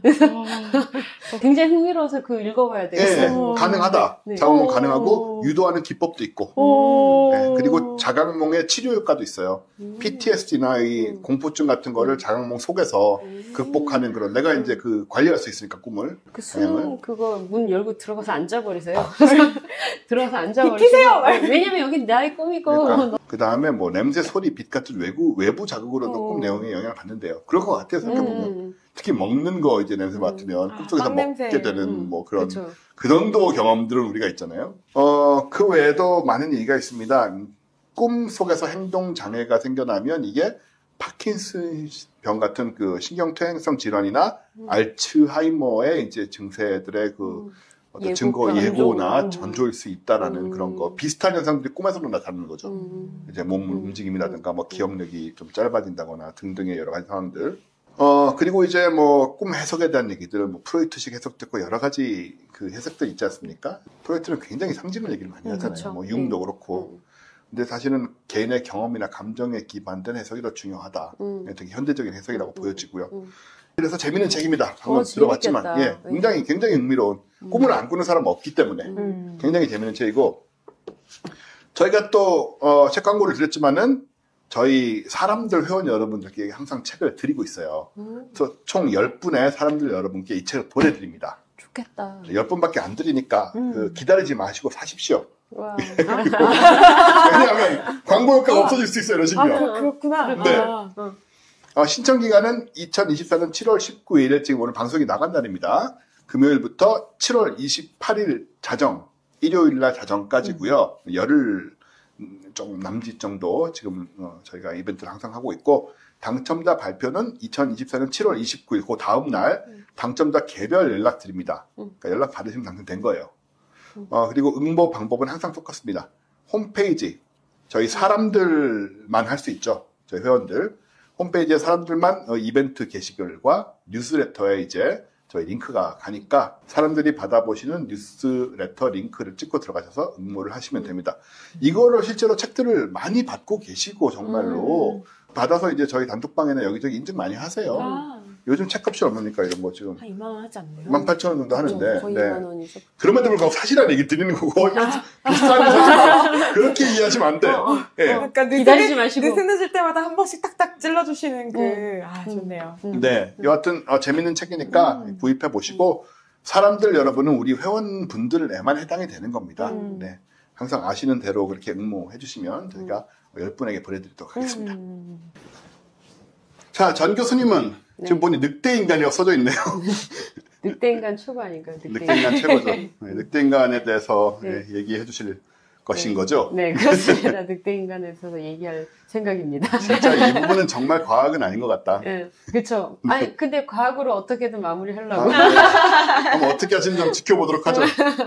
과학으로 마무리해볼 늑대인간입니다. 원래 라이칸스로프라고 많이 하잖아요. 아, 그래요? 처음 들어본 얘기예요. 라이칸스로프 웨어울프 아니에요? 웨어울프는 영어죠. 아. 근데 라이칸스로프라고 뭐 게임에서도 많이 나오고 라이칸스로프에 이 용어를 많이 써요. 근데 이제 라이코스, 그리스어의 라이코스가 늑대고 그다음에 그 안트로포스? 정확하게는 제 발음 모릅니다. 그 그리스어를 몰라서 인간의 합성어라고 합니다. 늑대와 인간의 합성어. 라이코스가 늑대였군요. 네네. 라이코스 옛날에 우리 인터넷 검색. 그 인터넷 그러니까 그거였잖아요. 그거는 검정색 개가 이렇게. 네, 그게 늑대였구나. 객관이니까. 어쨌든 객관이니까. 객관이니까. 충격적이다. 라이코스. 늑대였구나. 네. 그래서 나중에 저 라이코에서 LYC 이렇게 시작되는 저게 그 늑대의 어떤 어원처럼 항상 사용되는 것 같아요. 그렇구나. 근데 어쨌든 영어는 웨어울프고 독일어는 베어 발음이 그런데 거죠, 네, 독일어요? 네. 프랑스어는 루가루. 네. 맞아. 러시아어로는 오보로텐. 그 벨라루스는 바오칼라크. 되게 많습니다. 저쪽 문화에서는 다 웨어울프가 늑대 인간을 인정을 하는 거예요, 나름. 네네, 맞습니다. 네. 다 그냥 웨어울프가 있는 거예요. 그래서 유럽 전체에 그 늑대 인간이 있다고 보시면 될 것 같아요. 전설이나. 예. 아르카디아라는 곳이 있는데, 예, 아시잖아요. 거기에 네네. 그리스 그 펠로폰네소스 그쪽 지역의 가운데쯤에 있는 그 분지예요. 고원지대인데 지금도 목축지로 유명하고 주변에 이렇게 고립돼 있어가지고 양들을 방목할 수 있는 곳이래요. 근데 거기가 이제 아르카디아라는 지역인데 그 나라 이름이 아르카디아. 이때만 해도 아르카디아라는 나라 이름은 아니었어요. 리카오니아였을 거예요. 근데 거기에 왕 리카온. 이름 자체가 리카온이야. 아까 라이코스의 그렇네요. 리카온이 매우 인색하고 그다음에 신을 안 믿는 것으로 유명을 했대요. 그래서 제우스가 지나가다가 나그네로 변신해가지고 궁전을 찾아간 거예요. 본때를 보여주려고. 본때를 보여주려 간 거예요. 근데 보통 이렇게 전설이나 신화에서 그렇잖아요. 이렇게 딱 신이 이렇게 딱 나타나면 사람들이 신이 나타났다고 하면서 좀 뭔가 성스러운 기운이라든가 이런 게 있으니까 막 다 엎드려서 뭐 절을 한다든가 그러잖아요. 근데 리카온만 안 그랬겠죠? 리카온만, 너 어디 진짜 신이냐? 뭐 이러면서 이렇게 좀 그랬을 거예요. 뻗댔을 거 아니에요?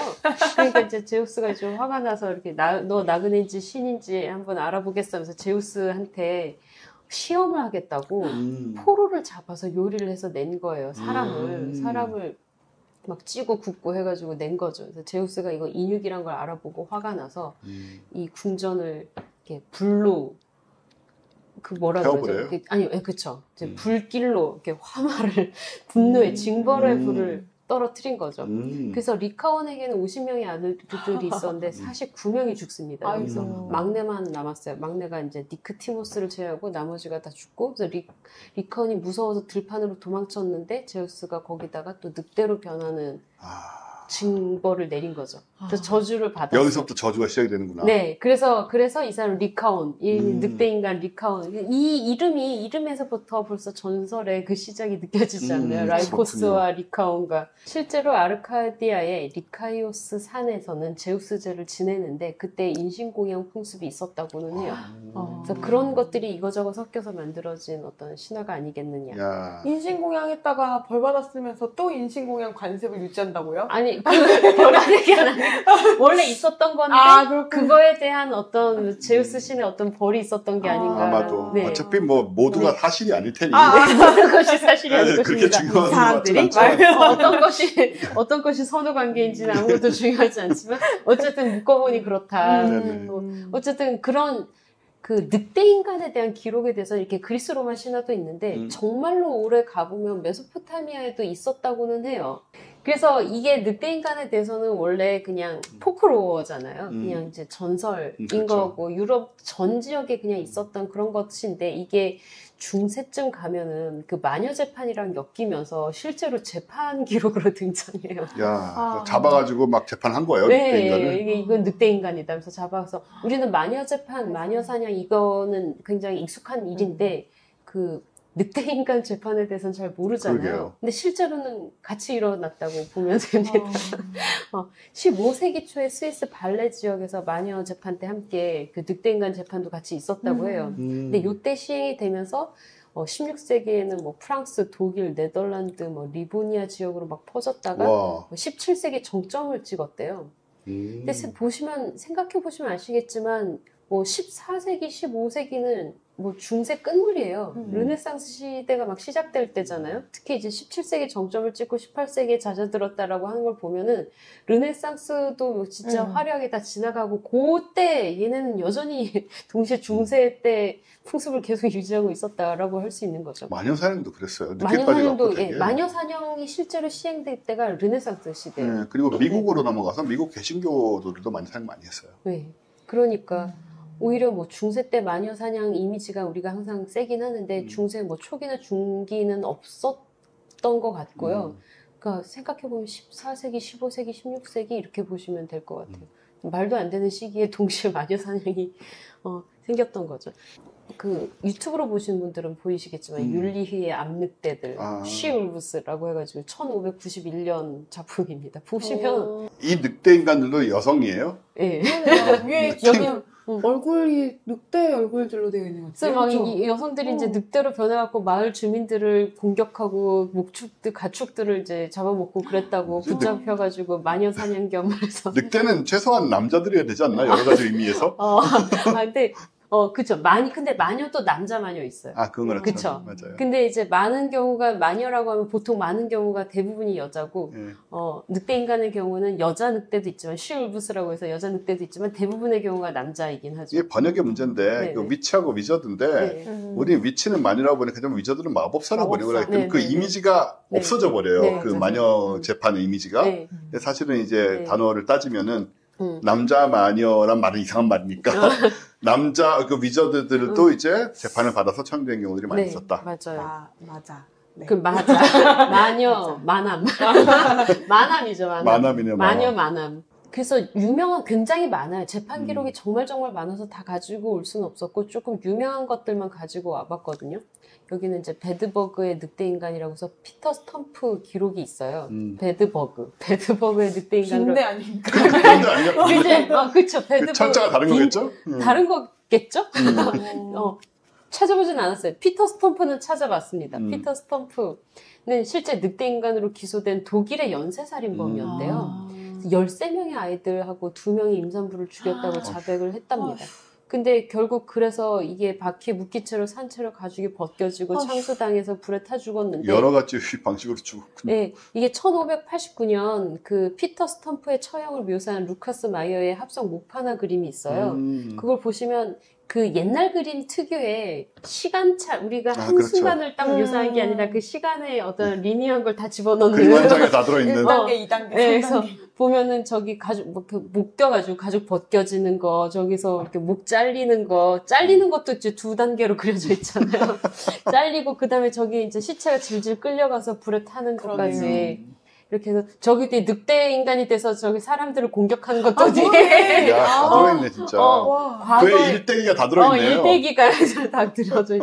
이런 인과의 결과물로 인해서 이 늑대 인간은 이런 식으로 이제 살해당했다, 처형당했다라고 이제 그려져 있죠. 심지어 목판하면 이거 다 새긴 거잖아요. 네. 그래서 그렇죠. 이런 거를 그리면서 중세 인간들은 좋아했었단 말이죠. 이거는 이제 폴리그니의 늑대 인간인데 피에르 부르고랑 미셀 베르딩이라는 사람이 유명해서 가지고 왔어요. 이게 스토리가 좀 재밌는데 원래는 피에르 부르고라는 사람 얘기로 시작을 해요. 얘가 이제 1521년에 처형당했는데 얘는 이제 오래전에 그 양치기였단 말이죠. 양치기가 이제 양들과 함께 있을 때 강한 폭풍이 이렇게 닥치면서 그러면서 양들이 막 도망간 거예요. 그래서 막 양들이 막 도망가고 흩어지고 이러니까 얘가 쫓아다니면서 양을 모으려고 노력을 하다가 어두운 밤에 검은 옷을 입고 검은 말을 탄 3명의 흑기사를 만난 거죠. 근데 3명의 흑기사가 한 명이 자기한테 말을 걸었대요. 왜 이렇게 돌아다니느냐, 무슨 일이 있냐, 나한테 말해보라. 걱정 있으면 나한테 말해보라 라고 했대요. 그래서 내가 양을 잃어버렸는데 걔네가 늑대들한테 잡아먹힐까봐 걱정이다 하면서 막 이렇게 걱정을 그랬더니 그 중에 한 사람이 그 낯선 사람 중 한 사람이 자기를 모예트라는 이름으로 소개를 하면서 걱정하지 말라. 나를 주인으로 섬기면 양을 보호해주고 돈도 주겠다. 라고 한 거예요. 그러면서 그 주인으로 섬기는 의식으로 손등에 입을 맞추게 했는데 손등에 입을 맞출 때 이 마치 죽은 사람의 손처럼 차가웠다라는 얘기를 해요. 그래서 결국은 계약 조건은 뭐였냐면 신하고 낙원을 거부하고 신과 낙원이 있다는 것을 거부하고 그리고 세례와 견진도 포기하고 그러니까 한마디로 신앙을 포기해야 됐던 거죠. 그리고 성수 사용도 금지됐다라고 합니다. 그러니까 일반적인 현대인의 상황이긴 한데 네네 현대인 다 하고 있죠. 과학자가 되면 된다면서. 근데 여기에 동의하고 모에트의 손에 입을 맞추면서 이제 계약을 시작을 한 거죠. 그리고 나서 좀 지나고 나서 이제 조금 찜찜했는지 복종을 거부를 하려고 한 거죠. 좀 주저주저한 거죠. 그랬더니 미셸 베르딩이라는 인물이 나타났어요. 그래서 그 사람 베르딩이라는 사람이 나타나서 얘를 이제 돌보기 시작했는데 얘가 옷을 벗긴 다음에 몸에 연고를 발라준 거예요. 그랬더니 늑대인간으로 변신했다고 해요. 네. 늑대인간으로 바꾸는 연고. 예, 늑대인간 앞으로도 한번 계속 써보고 나오는데 싶은 생각도 좀 있는데. 앞으로 계속 나오는데 늑대인간으로 바뀔 때는 연고를 쓴다는 개념이에요. 이건 마법이 아니고 뭔가 그 화학적인 느낌이 있네요. 네, 그리고 생물학적 내지는 마녀도 연고를 써요. 연고를. 마녀도 연고로 변하는 뭐 연고를 마녀로 변한다 이건 아니고 마녀 같은 경우에는 막 어린아이라든가 뭐 이런 이상한 어떤 재료를 이용해서 이상한 자기네들만의 연고를 만들거든요. 그래서 좀 되게 좀 수사한 연고를 만들죠. 근데 얘네들의 그 약이라는 건 항상 연고였던 모양이에요. 먹는 거보단 바르는 거다. 네네네. 바르는 거였던 모양이에요. 네. 그래서 어쨌든 얘도 옷을 벗고 마법의 연고를 발랐더니 늑대인간으로 변했다라고 기록이 돼 있었어요. 막 손에 막 털이 나고 얼굴에 털이 나고 이렇게 날카로운 손톱이 자라났다라고 합니다. 그래가지고 자기는 늑대로 변했구나라고 딱 깨달았는데 베르댕 같은 경우에는 연고를 안 쓰고도 변할 수 있었대요 원래. 그래서 베르댕은 좀 더 능력이 있는 늑대 인간이었던 것 같아요. 그래서 얘네 둘이서 같이 이제 신나게 뛰어내려가서 이제 사람들을 살해하기 시작했는데 처음에는 7살 소년을 공격해서 찢어 죽였다고 그러고 그 다음에 완두콩 따던 여자도 살해했다고 그러고 심지어 한 여자를 숲으로 데려가서 팔 하나만 남기고 다 먹어치웠다라고 하고 그래서 피에 대한 갈증으로 희생자들의 피를 핥기도 하고 암늑대와 교미하기도 했다. 막 이런 식의 얘기를 합니다. 그래서 살해된 여자 하나는 이빨에 목이 물려서 식도가 찢겼다라는 기록도 있어요.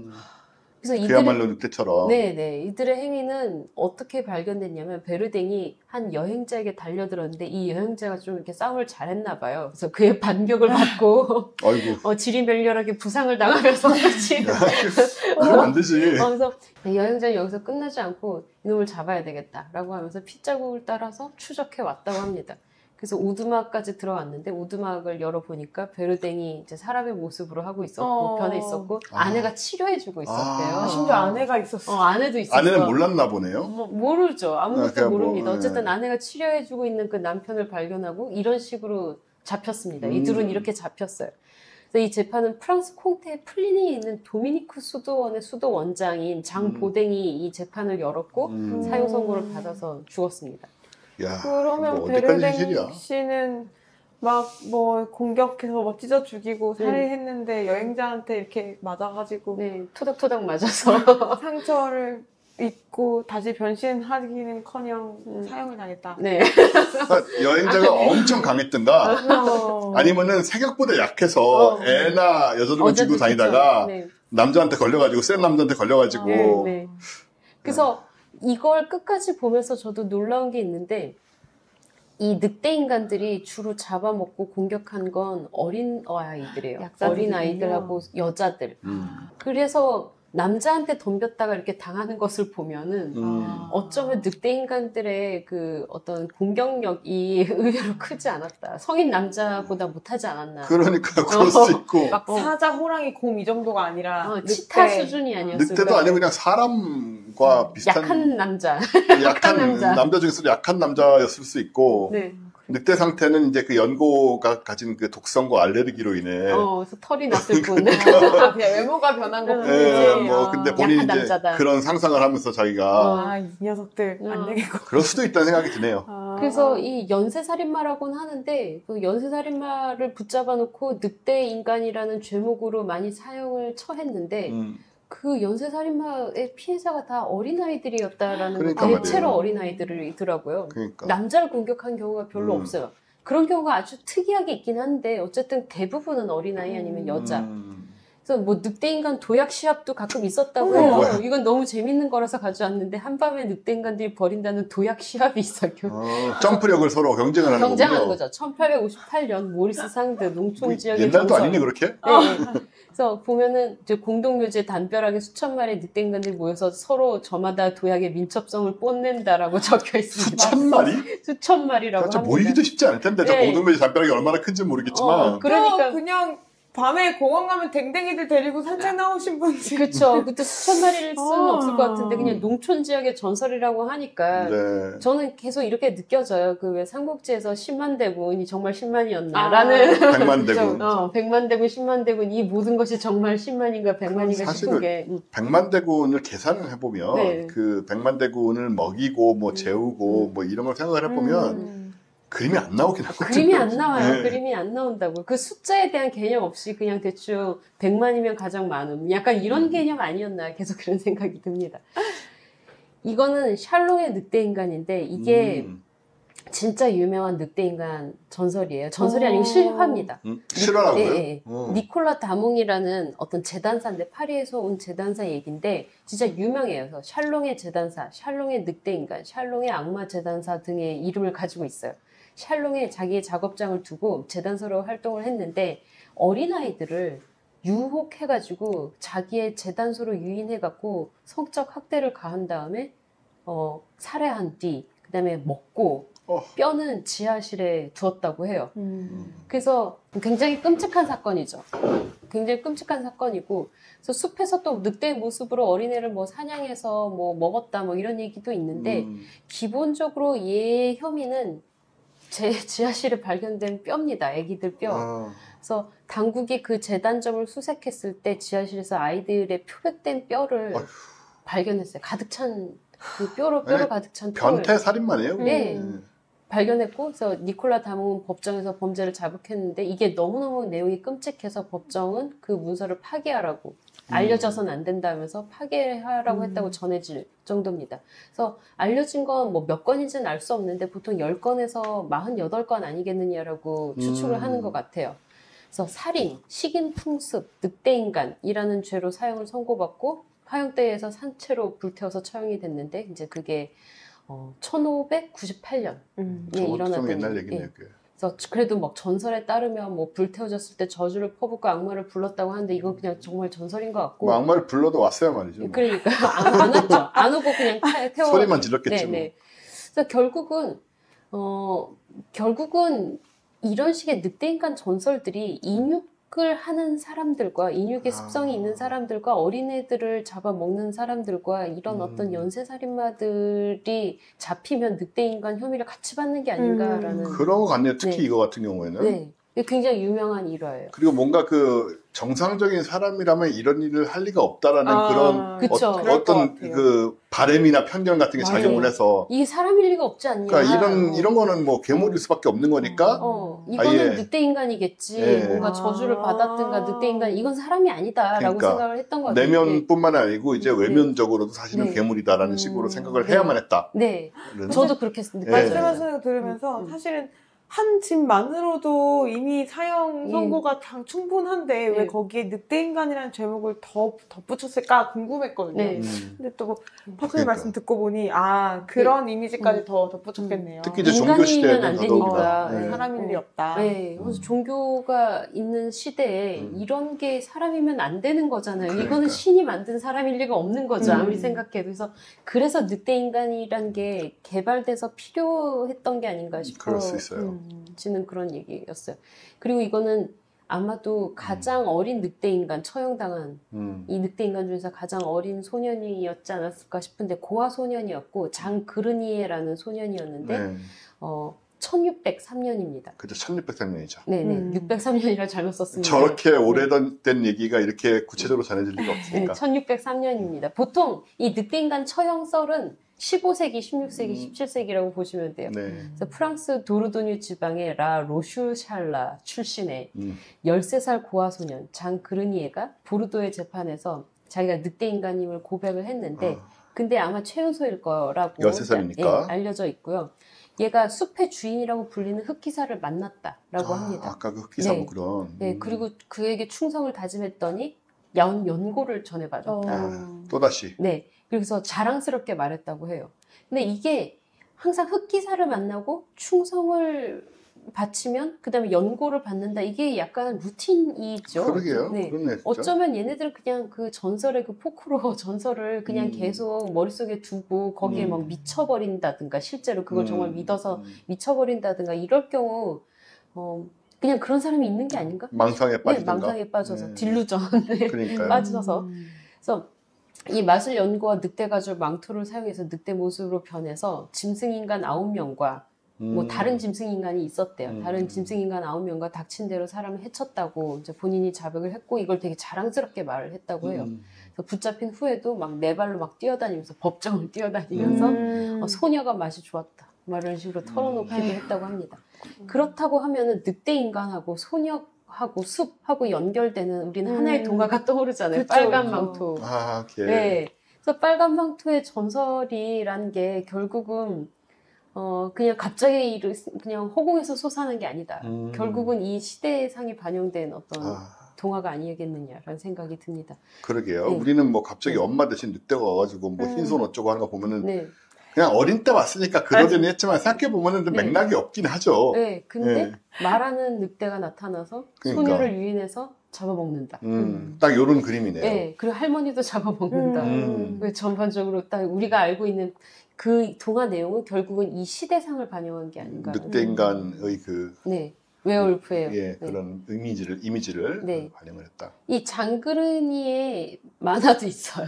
만화. 만화까지는 그러네요. 아니죠. 약간 동화책 비슷한 게 있는데 이게 스토리 오브 장그르니에인데 그 어즈번의 초자연적 세계 안내서라는 책이 있어요. 1979년 책인데 여기에 장그르니의 이야기가 적혀 있다고 합니다. 거기 한 페이지를 가지고 왔어요. 그래서 1979년이면 얼마 안 된 거잖아요. 네, 요거는 이제 이 그림 자체는 거의 이제 만화식으로 그려져 그렇네요. 있는 최근의 거고 아마도 뭐 옛날에 이런 것이 있었다. 그래서 뭐 믿거나 그렇네요. 말거나 하시게 우리도 이런 책 많았잖아요. 막 음. 그런 정도의 어떤 흥미 위주의 책에 실려 있었던 내용입니다. 재판정에서 저 장당한 표정을 보세요. 13살 소년의 당당한 표정. 네, 이런 일이 있었다. 그리고 이름 비슷한데 가르니에라는 사람이 있어요. 이 사람은 은둔자예요. 은둔자.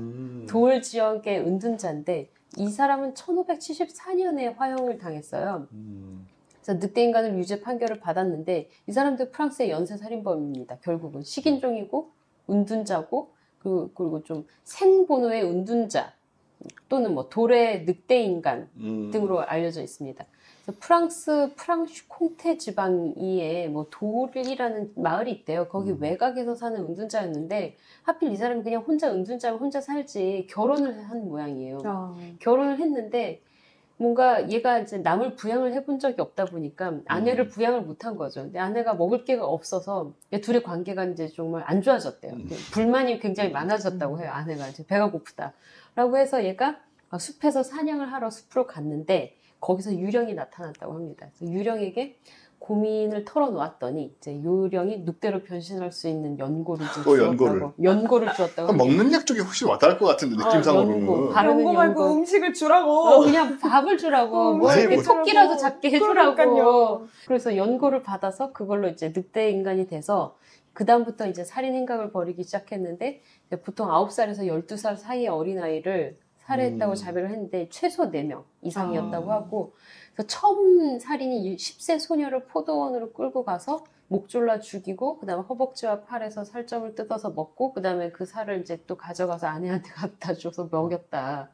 이런 식으로 근데 좀 잔인한 얘기가 계속 돼서 어쨌든 살해한 어린애들 얘기가 계속 나와서 뭐 굳이 이걸까지 다 읽을 필요는 없겠다 싶어서 여기서 끊고 그러니까 이런 식으로 아이들을 죽이고 인육을 먹은 죄로 화형을 당했는데 이때만 해도 종교 재판이 아니고 세속 재판을 받고 갔다고 해요. 그때 종교에서는 미신을 취급하지 않겠다라고 하는 바람에 이거는 이제 뭐 늑대 인간 이건 미신 아니냐라고 해서 미신 취급을 하지 않겠다. 이거는 종교적인 거 아니다라고 해서 종교 재판은 거부를 했고 그래서 세속 재판으로 그냥 이제 뭐 늑대 인간인 것 같긴 하지만 어쨌든 그거보다 중요한 건 얘가 이제 연쇄살인마다라고 해서 죽였다고 해요.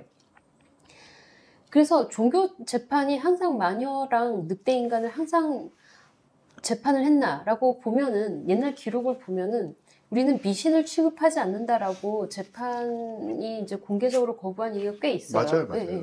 그리고 그때 나왔던 책들도 뭐 종교서라든가 어쨌든 큰 곳에서 나온 정말 카톨릭의 정말 큰 본진에서 나온 얘기들은 마녀나 이런 거를 취급하지 않을 뿐더러 이건 우리는 아니라고 생각한다. 존재하지 않는다고 존재하지 않는다라고 이렇게 공식적으로 얘기를 한단 말이에요. 근데 그 바티칸의 입장이 그랬어요. 네, 항상 공식적으로는 존재하지 않는다라고 했음에도 불구하고 이제 지방의 이런 어떤 재판하는 사람들이 이건 마녀를 실제로 마녀가 있다라고 하면서 재판을 해대기 시작하고 그게 이제 사회 전반으로 펼쳐져 버리는 바람에 이건 뭔가 방법이 없어서 모든 신념 체계가 가진 부작용이죠. 네. 말단에서 왜곡되는 거. 말단에서 다 왜곡이 되는 바람에 이제 이렇게 됐다.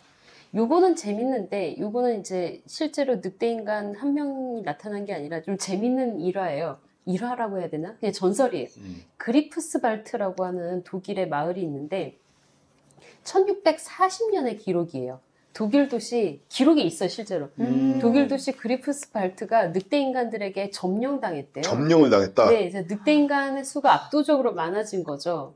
그래서 늑대인간들이 이제 지배하고 통치하는 사회가 된 거예요. 그래서 도시 전체를 차지했고. 네. 상황이네. 그래서 이제 로코버 거리 중앙 광장에서부터 바깥쪽으로 점점 퍼져나가면서 이 마을 전체를 이제 늑대인간들이 지배하는 그런 상황이 됐어요. 우와. 그래서 해가 진 후 나오면 죽어요. 해가 진 후 밖에 나온 사람들은 늑대인간들에 의해서 사냥당하고 끔찍한 죽음을 맞이한 거죠. 그래서 해가 지면 집 밖으로 못 나오는 거예요. 이거 완전히 영화감인데 이거는. 그쵸. 네. 결국은 좀 용감한 학생들이 이 상황을 두고 볼 수는 없다라고 해가지고 늑대인간들하고 맞서기로 결심하고 어느 날 밤에 모였어요. 그래서 거사일을 정해갖고 어느 날 밤에 모여서 싸울 준비를 하고 실제로 싸우려고 했는데 그때는 패배한 거죠. 패배하고 이제 뿔뿔이 흩어졌어요. 그래서 야 이제 이거 우리의 힘만으로는 안 되겠는데 이 정도만으로는 안 되겠다라고 하고 있을 때 그때 한 영리한 소년 하나가 더 나은 계획을 생각해낸 거죠. 우리는 이제 우리가 힘이 약하니까 좀 더 쟤네들하고 이제 싸울 만한 무기가 있어야 된다. 그래서 은으로 된 물건들을 모으기 시작합니다. 그래서 그걸로 총알을 만들자. 여기서 은총알이 나오는 네, 그래서 은단추, 뭐 벨트 버클, 막 은잔, 뭐 보석, 식기 등을 다 녹여서 은으로 된 어떤 머스킷, 권총, 이렇게 머스킷과 권총용 탄환을 만들어서 그걸로 대항을 했고 결국 밤에 나가서 늑대인간들을 공격해서 걔네들이 퇴치됐다고 합니다. 이거는 뭐 처음부터 끝까지 다 영화 소재인데요. 그래서 늑대인간을 물리치고 그리프스발트를 구했다고 1900이 아니고 1640년 기록이고요. 그게 아마 은제 총알에 대한 기록이지 않을까 그렇죠. 싶어서 가지고 와봤어요. 되게 중요하죠. 늑대인간들끼리는 서로 이렇게 잡아먹거나 싸우진 않았나 보네요. 그렇죠. 사이가 좋아 보여요. 아까 들어보니까. 지금 같이 그냥 뭐 세상을 정복하는 느낌인데 지금. 그러니까. 같이 이제 뭐 도약 시합이나 하고 있고 서로 연고 나눠주고 그러니까요. 운동하고 뭔가 분지 의식인데 원래 늑대가 좀 그렇게 사는 동물이잖아요. 그렇죠. 네. 그렇죠. 무리지어 다니는. 무리를 이루고 리더가 있고 서로 좀 챙겨주고 전략도 세우고 이런 동물이다 보니 알파 메일이 하나 있고 걔네들을 따르면서 흑기사 뭐 그런 거. 네. 그런 식인 거죠.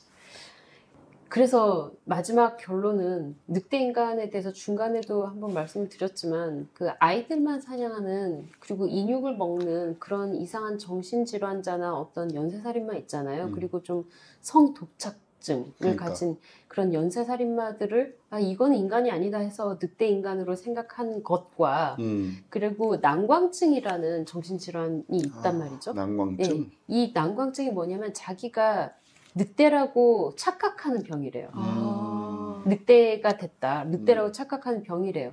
그래서 난광증이라는 병을 가졌는데 만약에 과학적 욕구까지 결합되어 있다라고 하면은 그러니까 뭐 자기가 늑대 인간이고 그리고 사람을 뭐 죽이고 이런 것이 결합돼 있다라고 하면 충분히 가능한 일이지 않나. 자기가 늑대라고 주장을 하면서 늑대 인간이라는 것을 더 자랑스럽게 여기면서 그리고 동시에 연쇄살인마짓까지 한다라고 하면 난광증을 가졌는데 동시에 과학적인 욕망을 가진 사람이 있었다라고 하면 충분히 있을 수 있다. 그러게. 라는 얘기도 있고 또는 이거는 좀 불쌍한 일이긴 한데 늑대인간병이라는 게 있어요. 그렇죠. 네, 그래서 좀 선천적 다모증인데 현대도 있잖아요. 네, 있어요. 지금까지 있고 다모증인데 이제 얼굴에 털이 너무 많이 나서 늑대처럼 보이는 그런 병이 있거든요. 질환이 있는데 이분 같은 경우에는 그 조조, 더 독페이스 보이라는 소년이 있는데 러시아 소년이에요. 이 소년이 이제 1868년에서 1904년까지 살았던 소년인데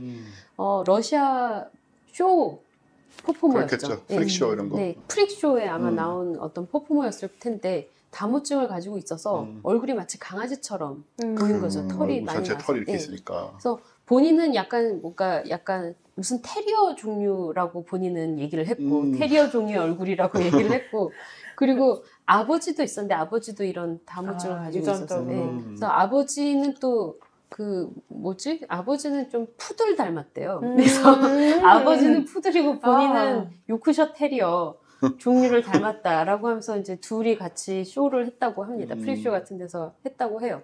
근데 만약에 이거는 이제 뭐 현대에는 프리쇼겠지만 중세에 이런 질환을 가지고 태어난 사람들이 있으면 버려지지 않았겠느냐. 아기 때부터 네, 이미. 아기 때부터 버려지지 않았겠느냐 싶고 아까 그 고아소년 장그르니 같은 경우에 본인이 늑대 소년이라고 하고 13살에 잡혀가지고 사형을 당하긴 했지만 우리의 그 정글북에 그렇죠. 정글북에 맞아요. 보면 막 늑대 소년, 늑대가 길러서 막 늑대의 패밀리를 가지고선 자라난 소년 얘기들이 좀 있잖아요. 현실에서도 그런 비슷한 얘기도 좀 있죠. 네, 그렇죠.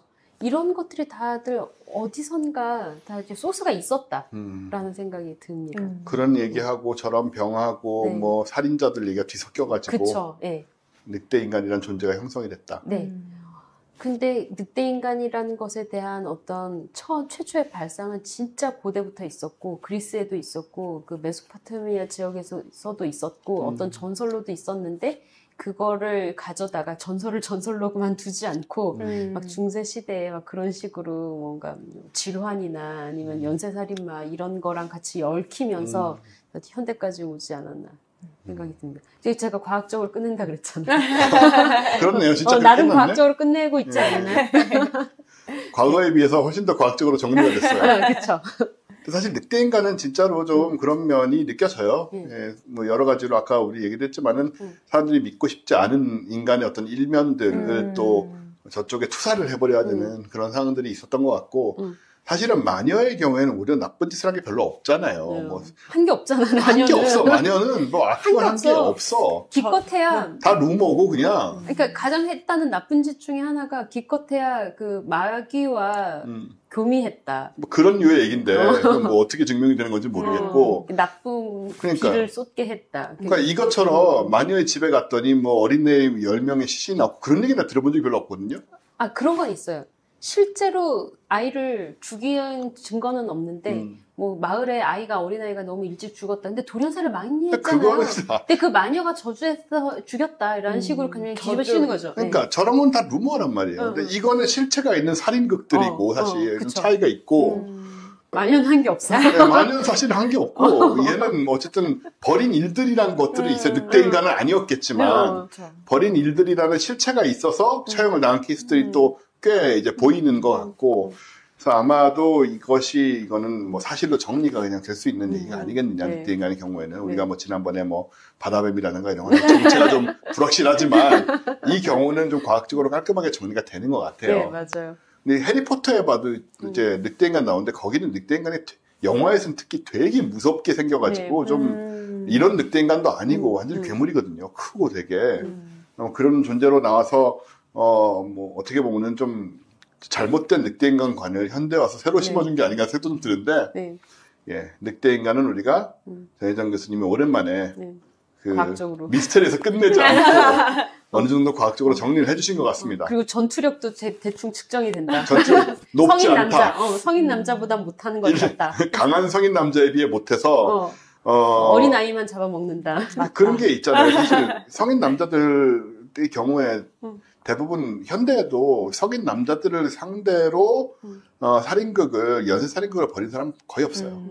왜냐하면은 자기도 다칠 각오를 해야 되겠는 다쳤다고 그러면서잖아요. 다쳤어. 깁자고 결국 잡히고 본인이 이겨도 다칠 각오를 해야 되기 때문에 결국은 내가 100% 이길 수 있는 애들이나 여성들을 상대로 범죄를 저지르는 거거든요. 그러니까 그런 걸 보면은 굉장히 유사성이 강하고. 빨간 망토와 그녀의 할머니. 그러니까 거기도, 그러네요. 거기도 그 집 아저씨 안 나온다고. 아니, 그 집 아저씨 안 나와. 장성한 아들도 없고, 항상 그런 식이란 말이에요. 그런 걸 보면은 이제, 늑대 인간의 정체는 그런 쪽으로 생각하면 될 것 같다. 그렇습니다. 예. 뉴스 놀리스가 과학으로 시작해서 과학으로 끝났다. 그러게요. 우리 뭐 점성술 이런 것도 하고 이거 괜찮은가 하는 생각이 드는 우리 에피소드들이 좀 있잖아요. 그렇죠. 괜찮다고 했으면서 본인이 네, 이렇게 잘 정리가 됐습니다. 네. 그런 것 같아요. 그래서 옛날부터 전해 내려오는 여러 가지 얘기가 있지만 그중에서는 전혀 과학적 근거가 없거나 정말 억울하게 당해온 그런 얘기들도 있고 어떤 의미에서는 역사적으로 맥락을 우리가 찾아볼 수 있는 그런 얘기들도 있다. 근데 이걸 구별하는 게 쉽지가 않잖아요, 사실은. 네. 어떤 부분들이 얼토당토 하는 얘기인지, 어떤 부분들이 그나마 어느 정도 그 실체가 있는 얘기인지 구별하기 어려운데, 우리 뉴스앤올리스에서는 이제 그런 것들을 좀 구별해주는 그런 역할을 또 하고 있는 것이 아닌가. 라는 식으로 포장하면서. 뿌듯하다, 진짜. 흡족. 포장하면서 정리를 하고 싶고요.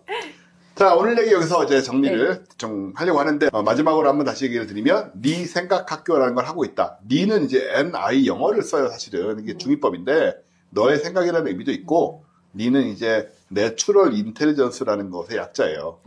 요즘 AI가 매우 잘 나가고 있고, AI를 저는 또 기대도 하고 있지만, 또 자연, 인텔리전스, 인공지능이 아닌 자연지능. NI네요. 예, 의 힘도 필요하다. 나 원석이인 줄 알았는데. 예. 아닙니다. 그런 뜻에서 네 생각학교라고 붙였고 15명 정원의 롤플레이 토론이라는 거 아까 말씀드린 대로 본인 입장과 상관없이 랜덤으로 주어진 역할로 토론을 해보자. 생각을 틀을 바꿔보고 역지사지도 해보자. 뭐 이런 의미고요. 그러다 보면은 스스로 인문사회적 고민을 더 하게 되는 거죠. 안 하던 생각을. 우리가 대부분 이제 확증 편향에 어느 정도 사로잡혀 살고 있잖아요. 여러 가지 의미에서. 그런 건데 사실은, 노력하지 않으면 그 확증 편향에서 빠져나오기 굉장히 힘들어요. 내가 확증 편향에 들어가 있다는 것도 모르기 때문에. 그런 부분들을 한번, 도전해 보자는 것이고, 장소는 이거를 이제 한 달에 한 번 해요. 한 달에 한 번 하는데 장소가 신사역하고 논현역 사이에 걸어서 5분 거리예요. 여기 용인까지 오는 건 아닙니다. 네, 여기는 오기 힘들어서 네, 안전 박사님 늘 멀리서부터 오시고 네, 아니고 네, 신사역과 논현역 사이 걸어서 5분 거리라 되게 편합니다. 교통이. 한 달에 한 번 지금 날짜는 이제 요일은 목요일인데 날짜 같은 것들은 이제 어딜 가보시면 되냐면 이 정보는 여기서 다 말씀드릴 수는 없고 네이버 쇼핑에서 네 생각학교를 검색하시면 스마트 스토어가 나와요. 거기 안에 설명 다 들어있고요. 그 다음에 이게 이제 유료니까 1년 동안 하는 프로그램이에요. 한 달에 한 번씩. 안에 설명 보시고 또 안에 그 입학할 수 있는 네이버 폼도 있으니까 관심이 있으신 분은 참여해 보시고 근데 이제 스마트 스토어니까 거기서 뭐 카드 결제도 가능하고 아니면 뭐 입학 폼 보시면은 뭐 송금도 가능하고 뭐 여러 가지 방법이 있습니다. 여하튼 네이버 쇼핑에서 네 생각 학교를 검색하면 나온다. 보시고 관심 있는 분들은 거의 개교문이라고 제가 좀 많이 진지하게 엄청 무섭게 써놨는데 사실은 뭐 굉장히 위트 있고 좀 재미있게 웃음도 있는 자리로 만들 생각이니까 한번 저는 이게 옛날부터 하고 싶었던 거예요. 그래서 이게 뭐 돈을 벌려고 하는 그런 게 아닙니다. 이게 사실은 뭐 한 달에 한 번 해가지고 이걸 가지고 제가 이 돈벌이가 되는 그런 그림이 아니에요. 이거 이 공간 사용료도 내야 되는 상황이고 그렇기 때문에 과연 바통은 뭘 하려고 하는 것인가. 그리고 인문적인 관점에서 우리가 우리에게 필요한 것이 지금 우리나라에서 우리 사회에서 부족했던 것이 뭔가 이런 부분들을 좀 채워나가는 어떤 하나의 방식으로 생각을 한 거라서 관심을 한번 가져 보시고 한번 들어가서 보세요. 어떤 건지. 예, 여기까지 하고 저희는 다음 달에 다시 뵙는 걸로 하고 네. 7월 덥습니다. 다들 고생 많으실 텐데 두 분도 그렇고 여러분 모두 건강 조심하시고 저는 다음 주 삼태성리에서 다시 뵙고 두 분은 다음 달 뉴스앤올디스에서 다시 뵙는 걸로 하겠습니다. 수고 많이 하셨습니다. 감사합니다. 감사합니다. 와.